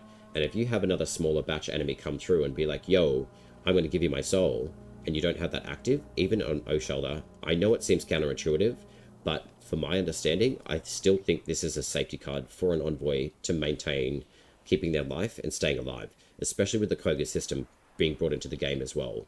So do keep that in mind for the Preludes as well, the Preludes 12 that's coming up, because that's going to be extremely useful. Irrelevant that you've got a whole healing ability on here, it's still a good like get out of like danger card in my head. So that's the way that I think about it. If you choose to, that's up to you. but that's how I think about it. Akin is always something I always choose as well. Vernal Pool, I cannot be bothered with. I wish I didn't have to activate it, but I do. But I also build into defense against Saga, which has actually been quite useful with Oselda. So I've been playing around with that a bit. So let's go back to Bromius and see what I've been building from this mofo. I don't really know how well these synergize, or how to really kind of figure out how much chance is built into this to actually steal armor strength from a target on attack, but also like the small amount of damage blocked by armor is dealt to attacker. Don't know how that calculates or is working, but I have increased Rooted to its maximum defense and stagger, which is good. And then I also do Sympathy, Voided, Akin, Wingspan. I haven't bothered with any of these because I don't really feel that I need to. I've got 360 life. Range I do put a bit more into, but it does lower a lot more of my stat spread within the pact as well. So courage I'm going to play less with, so I'm going to fully fuel into grace for range and see how this operates, and then I'll keep spirit just at 10. There's not many weapon options that I can utilize, unfortunately, that will allow for that, so I'm just going to bring the grace bow, and then I kind of want to, actually no I'm not, I lie. You can still bring a weapon even though you don't have like a required courage amount. It still applies your armor to Bromius, so basically you can run around with weapons that aren't doing optimal damage, which is fine. And this is why I really enjoy the virtue system in its entirety as well. But I will bring Precles because of these two totems that I've been able to max out. So I do actually want to just test out the big boy build. I'm going to catch some Z's to me. I'll see you next time. Alright, Skyknocker. Big love, and hope you get some good rest too. Diddly? I missed a bit of that because of the ads, but I don't care for using the point for standing in water either. I mean, why? I mean, it's still all testing phase stuff, you know, so I think, you know, we've got to test things, and that's the whole point of playing the game at the present state that it's in too. It's like, it's essentially an open test for players to test stuff, give feedback, and that's certainly something that I choose to do. I would hope more people do, in like the right ways, as in, you know, take your screenshots, explain what was happening in the game, keep it as succinct informationally, and just clear, and just saying, hey, here's like a map marker, you can't do it in this sort of tile set at the moment, but even just taking a screenshot of saying here and being like, player located at area of chest spawning against this. But I mean, this is even like, you know, a nice little bug. You know, I can just hang out in a pole that I shouldn't be able to walk through, but I do because I find it amusing. Hang on, I'm gonna take a screenshot of this anyway. This is great. Iron Man, literally. And like, I can literally report this and just say, running through tile set, no, I don't know, no solid thing to walk against. You know, these are solid, but this is not. I can completely walk through it, no problem. It's a small detail, so it's not a major bug thing to me. When it comes down to like the tags in the Discord, again, it could be something that's like an artistic bug, or it can be something that's based on the UI. There's something wrong with the UI. As an example, like name tag spawning in Nightfold from Verminia saying weapon complete from Tubal-Caarne, as an example. You know, like, you guys get where I'm going. Alright, the exit is just here. Snappy. Are you going to do your job this time, bud? Alright, there we are. Sure, I don't doubt they remove that. Yeah. Yeah, like, I mean, there's just really good, like, bits and pieces that you can give up information, like, you know, where it's useful. And, you know, it just makes the better for everyone, the game better for everyone at the end of the day, too. I mean, I've had people in Discords, like, I don't know, just other players shoot down whatever I put in there, and I've just said, read the message for what it is. If you don't have a solution to feedback, then don't be writing. This is not a channel to sit and complain about someone else's objective of giving feedback to make the game better. So I choose to do it at my own behest and time.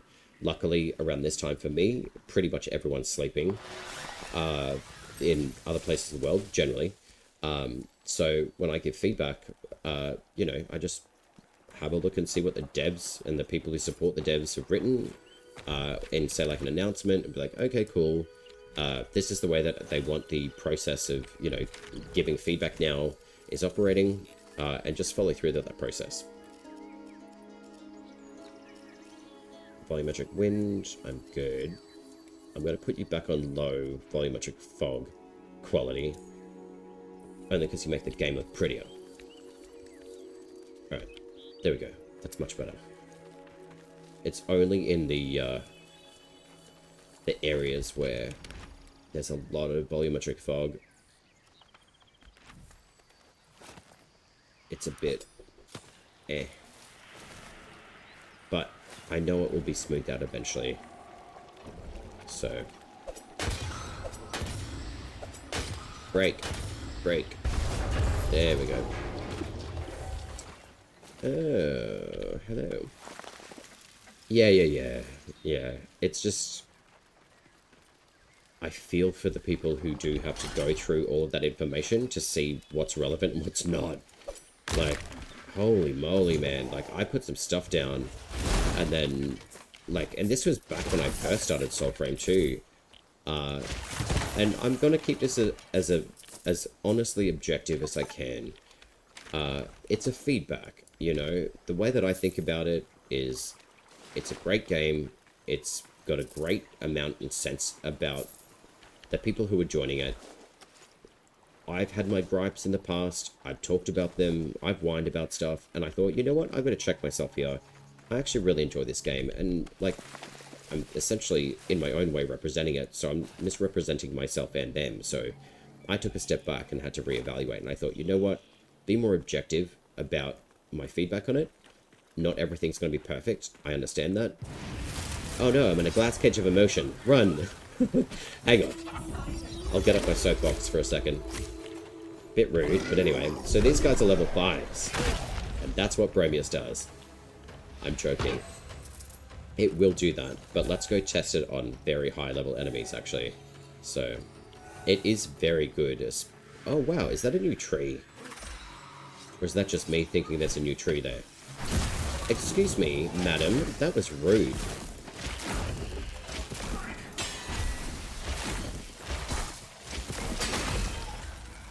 There we are.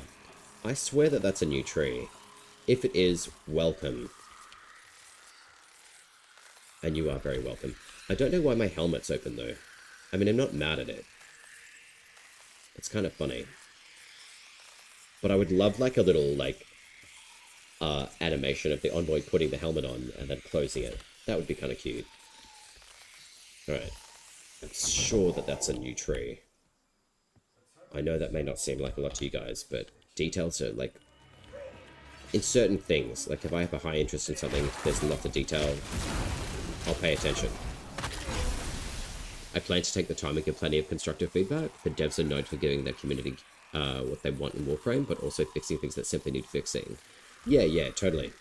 Yeah, I mean, I've had my my own pathway of, like, just stepping back and being like, look, be more objective in how you're giving feedback, read what they're asking, try to understand it as best as you can. Like, this is my self-talk here. And it's, you know, it's good to give the feedback because I do want to see this game, like, just continuously grow. You are being very rude, Sinecure.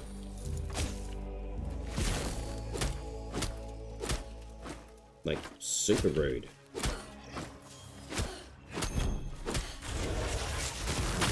You get the Kamehameha treatment today, my friend. Okay, there we go. Back to business. But yeah, it's good, you know. feedback. You're getting it directly from people who are playing the source, which is great. And I talk about like this with business people all the time.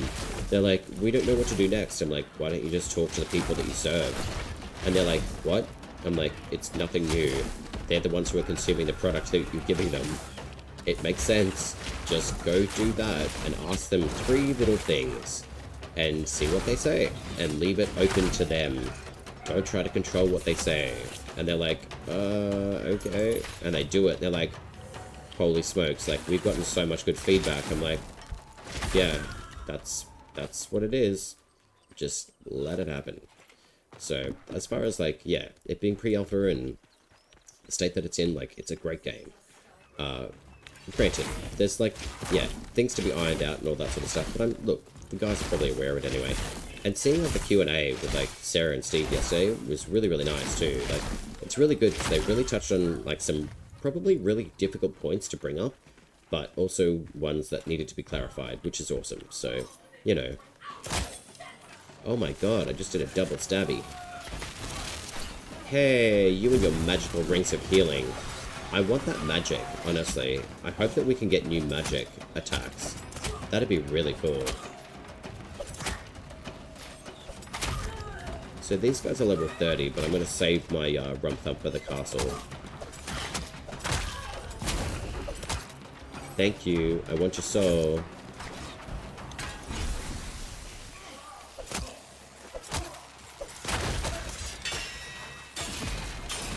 Bye-bye.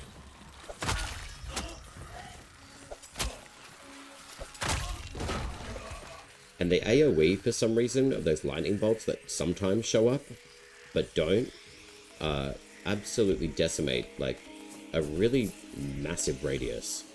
So that would be something that you could potentially, like, be like, okay, that seems off. But it's kind of hard to look at it and think, is that actually a bug? Or is that actually intended as a passive part of the ability for the Arcstorm rune on the Flyblades, as an example?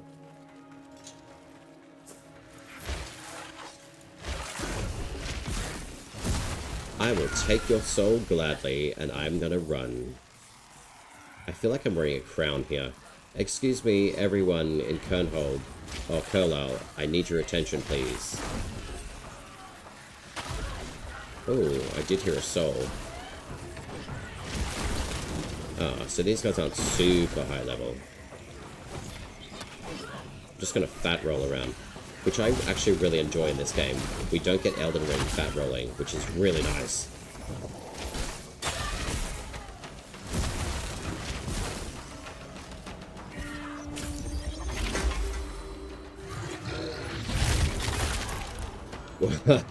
Okay.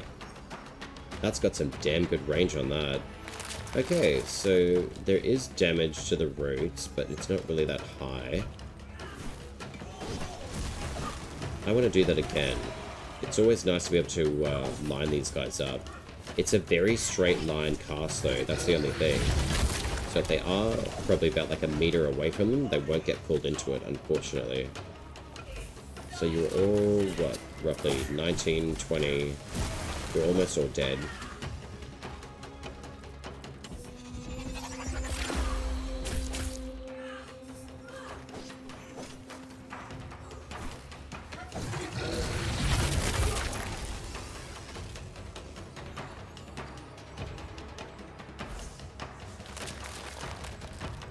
You're all still alive. That shocks me. So there's no courage boost from any of my virtue. It's at rank 7. Or 7 points. So this pact you can certainly build more so around duration and range, rather than putting courage into this pact. Which is actually very beneficial if you're running something that is more of a spirit-based class weapon, or the Odiak, which are a spirit class of weapon, which I can certainly do on this particular setup that I have, because I can put 2 gold duckies, I've got the additional smite chance, and I've got the attack speed, which is amazing. Although I am trying to get these to level 30, but I'll use this as the example. And the range on the Webbit roots isn't too bad, even at base. So, I mean, 2's pretty low. So let's just do 10. And then put everything based into Spirit. If I really wanted to, I could upgrade the Pact itself again. I could actually remove Rooted altogether if I chose to. And that's what I like about the flexibility of the Pact system as well. So I'm keen to see what changes will happen coming through in P12, especially with packs. And just seeing the amount of points distribution in certain of the combat arts as well. So let's put 1 in Spirit, Grace. I could certainly tank out and just put more points into Everbound to maximize my life increase as well. So I'll put another point into that, and then I'll stop there and then have a look now at where my Pact points have redistributed into this. So if I put another 2 points into my Courage, I'm gonna assume it should calculate that. So 2 points in there, and then I should have a base format of Courage at 10. Yeah, so, which is great, because now I can use my Courage-based Odiak, which is awesome. So utilizing the packs in that sense is very beneficial, because you get your bonus points from within the actual tree systems through here. I wasn't really utilizing them a lot before, in all honesty, but that leaves me free now that I know that I've got a few extra points in each of those to utilize. I should be able to drop... Okay, I should be able to put more points into that to boost up the Spirit as well. But if I do Grace range, I can do that. But I'll keep that at 10 and then still maintain and use the Spirit. So that's almost up at 20. And we do have, say, like Gathanan as an example. You can put another extra like little point into Spirit as an example. If you really like that particular weapon, chuck that in there, and then just adjust your virtues down a little bit to what you need. And keeping in mind too, like you've got a whole range of different weapons that you can use. So it's definitely like a mix and match system, which is really, really beneficial. But every time that you switch away, you will notice that you have a different setup for your armor rating as well. So I still want to play with that. I'm still going to use the duration because I want to see the Song of Growth and how long that lasts, because it doesn't really seem to last all that long, and the Webbit roots as well. So we've got base courage and base range as well. So I might actually put just that into Grace. And that still leaves me open to be able to utilize my secondaries as well. I'm really tempted to make this a Spirit Blade, even though I know Vidigerous is 105. That's 99 at rank 30.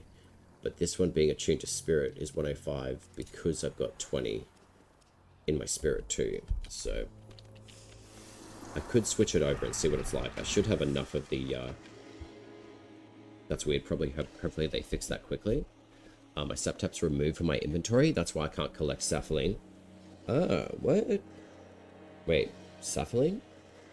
The Saptap. The Saptap is for the actual Sap Calaman. I don't believe it's for Sapphling. Sapphline's just a randomized material that you can pick up. Okay, so you did send a support ticket? That's good. A friend of mine has more time to play and has a few packs leveled up from his comments so far. Yeah, a Zelda is a very good starting kit for any Envoy. Absolutely. The Bestone is amazing, Phantom Flock's incredible, and the healing from Elder Bloom, even though it's been slightly adjusted down, still basically can out-heal most damage. Depending on enemy level and how many attacks you're getting, it does have very good healing as well, so it's the best in the game. So undeniably, like, one of the best in the game. My starting staff's damage caps at 27 spirit, so I pump the rest in Grace. I mean, you can still utilize, like, your packs to inherently boost the foundations of your virtues over in your combat virtues tree. But as far as, say, like, if you feel like you can put points from your pact, as long as it's a bond 30 and you've got enough of the same items, like I have all of the packs. Uh-oh. I heard you coming. As long as you've got a few packs unlocked, essentially, I think most of the packs themselves, once they hit bond 30, should have a fair amount of points for you to distribute into the actual tree itself. But as far as, say, like, the attuning goes with your weapon to packs into your virtues goes, and the use between weapons and the virtues setup, I still find it very useful to just mix and match the amount of points that you distribute in your pack to your virtues. And depending on what you want to enhance as well, like, just because a pact is, like Tedrin, for example, just because it says it applies to melee attacks and consecutive damage output, that's not necessarily true. It does apply its damage to every single weapon in the game. So, considering that at the moment that's what it does, potentially that may be changed within Preludes 12. I'll be a little bit upset if that that does happen, but if that's specific to what the pact is supposed to do, then I just have to accept that that is a reality. That if I apply Fellis on my Flyblades or my arrow weapon, and it doesn't apply its consecutive damage output because it's specific to a melee attack, then I just have to accept that that's what that pack does. I need to look at what each stat actually increases. Yeah, like, you can, if you're talking in the elements of, say, like, min-maxing something, I have been playing with, say, like, a Zelda and Odiak, in here. I'm hoping that it has semi kind of saved my setup. It probably hasn't, so I'll have to play with it a bit. Yeah, it has stuffed around with it, unfortunately.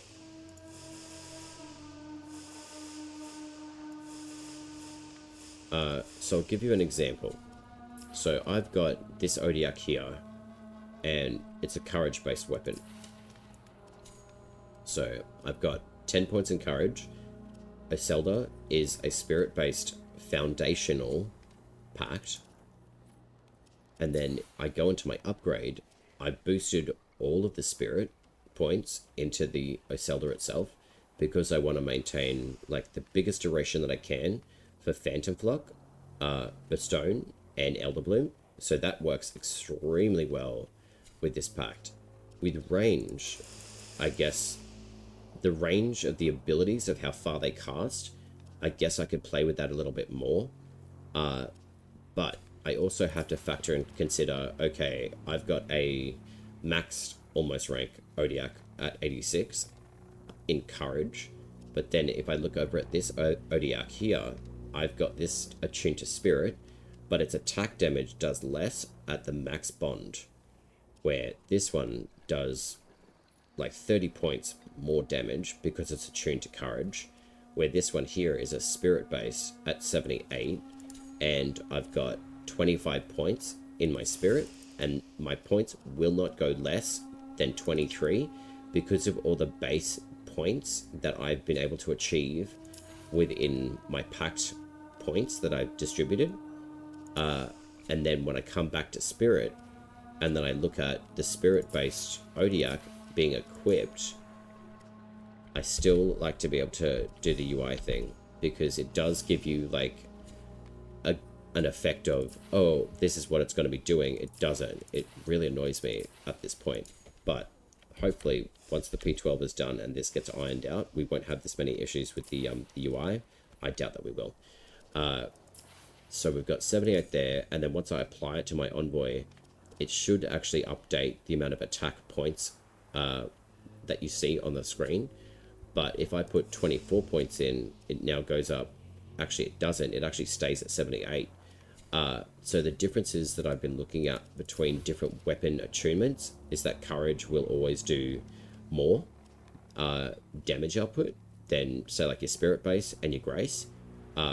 So unfortunately, like, we're kind of being just in reference to, say, like, how the attunements work. Courage is based on strength and damage, so I would like to see a little bit more like fine-tuning, essentially, with our attunements and the way that our virtues align. It kind of makes sense to me that the courage is going to be stronger because it is strength, but it does kind of suck that I look at a spirit-attuned weapon and it does less damage, even at a maxed item, but because of its attunement of spirit, which is duration, still its strength output of attack is lesser than a courage attuned weapon. But granted, I've also got plenty 20 plus damage on that, but then I've also got consecutive attack damage differently on this particular Odiak, and being spirit attuned, that it's not getting that flat bonus of plus 20, where this one gets consecutive damage. So technically it looks like it's a lower number, but it actually should be doing a higher amount of value consecutive attacks. But I just don't know how fleshed out they are yet. I know that was a bit long-winded, but it's just things I've been looking at. I'm like, oh, okay, cool. Like, you know, I would like to see just like a flat attack damage number, but also it's taking into consideration like your joineries and, yeah, like your achievements and stuff too. So there's a little bit more to the system than meets the eye, I think, which is really, really nice. So I'm gonna put more points into you. But that being said, if I apply my Odiak of courage attunement, you can see now, like, I've got like 95. I think the cap for this weapon is like 18. So there's 98 at 19 courage, and then we drop courage down to 18. 98. 17 points in courage, 97. So the cap with a courage attuned Odiak is 98, with the Blessed of Mora joinery applied.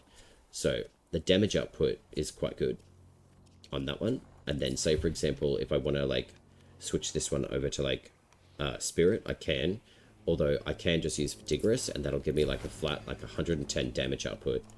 But also I've got plus 15 damage on top of that. Where this one's got plus 25, so that potentially could do more if I decided to switch that over to spirit. Yeah, the systems are really fun. Can you help me level my sword? I never found Glade's room before.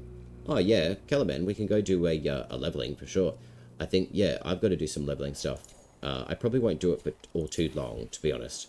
I actually feel like what I might do is just take like a 5-minute break so I can actually go get some tea. And then, yeah, I can run the Glade and then see if we get the actual Glade itself. I've got to level Thistle, and I've got to level this Odiak as well. And then I've got to switch that over to the Fable Blessed by Mora. And the reason why I'm choosing that specifically for these weapons as well. I actually will bring this set up, to be honest, because it's very good for the Glades anyway. The reason I want to switch the Fable joinery onto this weapon is when I reforge it. So this is my spirit-based gauntlet. Be really careful when you reforge. I can tell that this one's the courage-based at the moment, which is good. I really hope that they add attunement, spirit, grace, or courage into this particular UI. Hopefully that's coming in the new UI, maybe, I don't know. But really, hopefully they do, because I would love to see that. So you know what weapon you're switching its attunement from and what you're obviously choosing to. But I'm looking to level this weapon to rank 30 because I can attune it to courage. It gives the executive attack damage plus 20, but it also applies the throw damage distance, +5 onto the Odiak as well, so I can actually sit further away and just cast at enemies, which is extremely beneficial. This was an extremely rare joinery for me to get, but I'm so glad that it dropped. I could choose to do Grace, or I could choose to do Spirit. I don't need to. I don't want to, because I'm specifically harnessing a Courage Blessed by More joinery on the Feybolt type to be able to get that consecutive damage and the throw distance for it. So, you crafted Duelian? I need to max it so I can use Courage Blessing. Hell yeah, that's exactly what I did with Duelian 2. That is a phenomenal sword, by the way. It's very good. I have considered potentially making it a spirit sword, to be honest, because of its style. It looks beautiful. It is still a courage base as well. So I have really considered giving this one over to the spirit base, because we've got enough courage based weapons. And I mean, even one of these, I think Tassard, yeah, is attuned to spirit. So this one currently is attuned to courage, which it does a huge amount of damage, which is great. So yeah, I will head down to the glade area, but before we enter the glade, I will, oh wait, did I bring Duelian? Oh well. Like, even with not the actual right stats on it, it even just looks really good. So, very beautiful blade. And I don't need to maximize my my courage output at all with this weapon, just because of the Everflame rune attached to it. Once it activates, it's absolutely disgustingly strong. But being a 3-star sword as well is really great. So you can see, like, I'm not really doing all that much damage to it. I mean, I could one-hit, maybe, because it's a 3-star weapon, if I had the right amount of attunement of the courage base on it, but...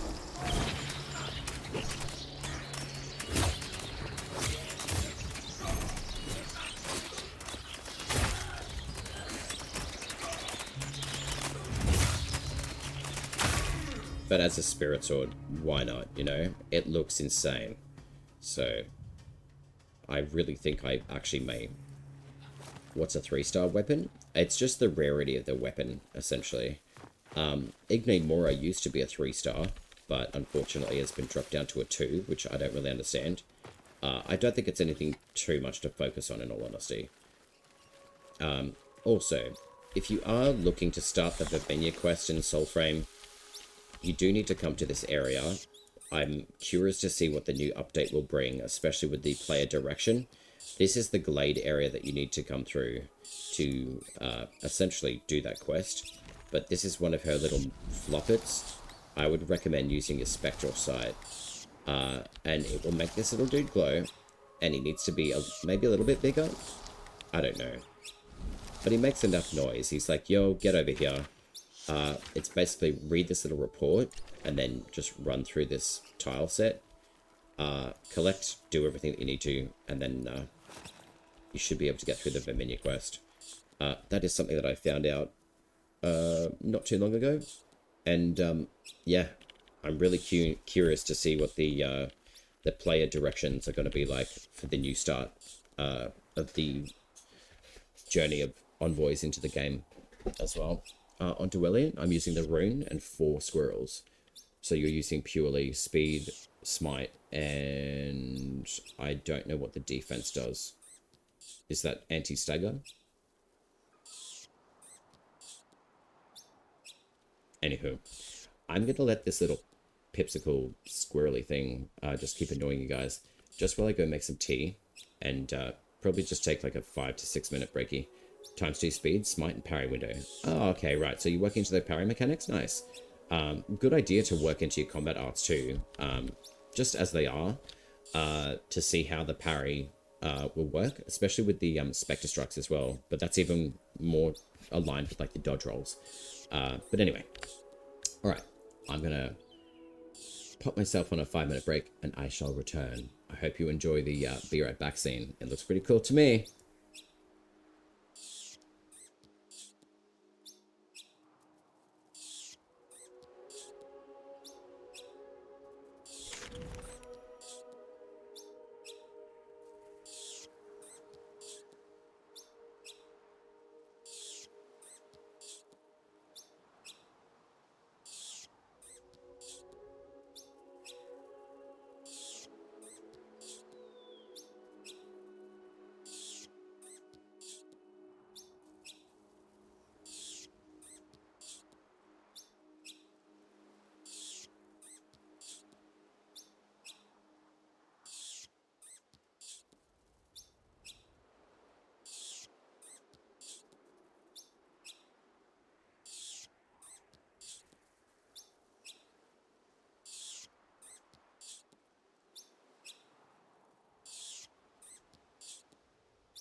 I'm back. But I may have to run, unfortunately. I would like to stay and play, but I do have some obligations to take care of, unfortunately. Let's just have a look. Call 4069. Is that like a postcode name? Anyone out there have a spare code? I've been trying to snag one for weeks and cannot seem to catch the official Soulframe's Twitch streams due to the job. Well.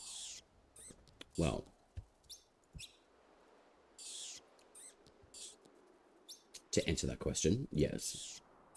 I do have 2 codes left. However, Preludes 12 is releasing next week on the 25th. So essentially what that will mean is that anyone who does have access to Soulframe, people will be buying and purchasing packs, and they will be able to have spare codes. But as far as my information goes on the release of Preludes 12, it should be open access to pretty much everyone. So it's essentially just wait another week and you should be able to access Soulframe.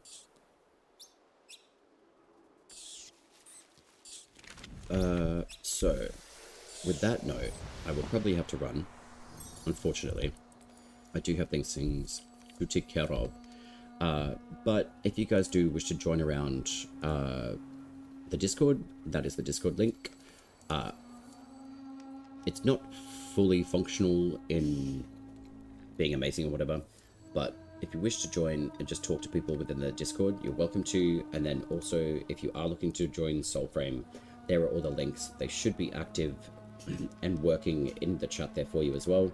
So there are forums, there are Twitch, and there is Discord as well.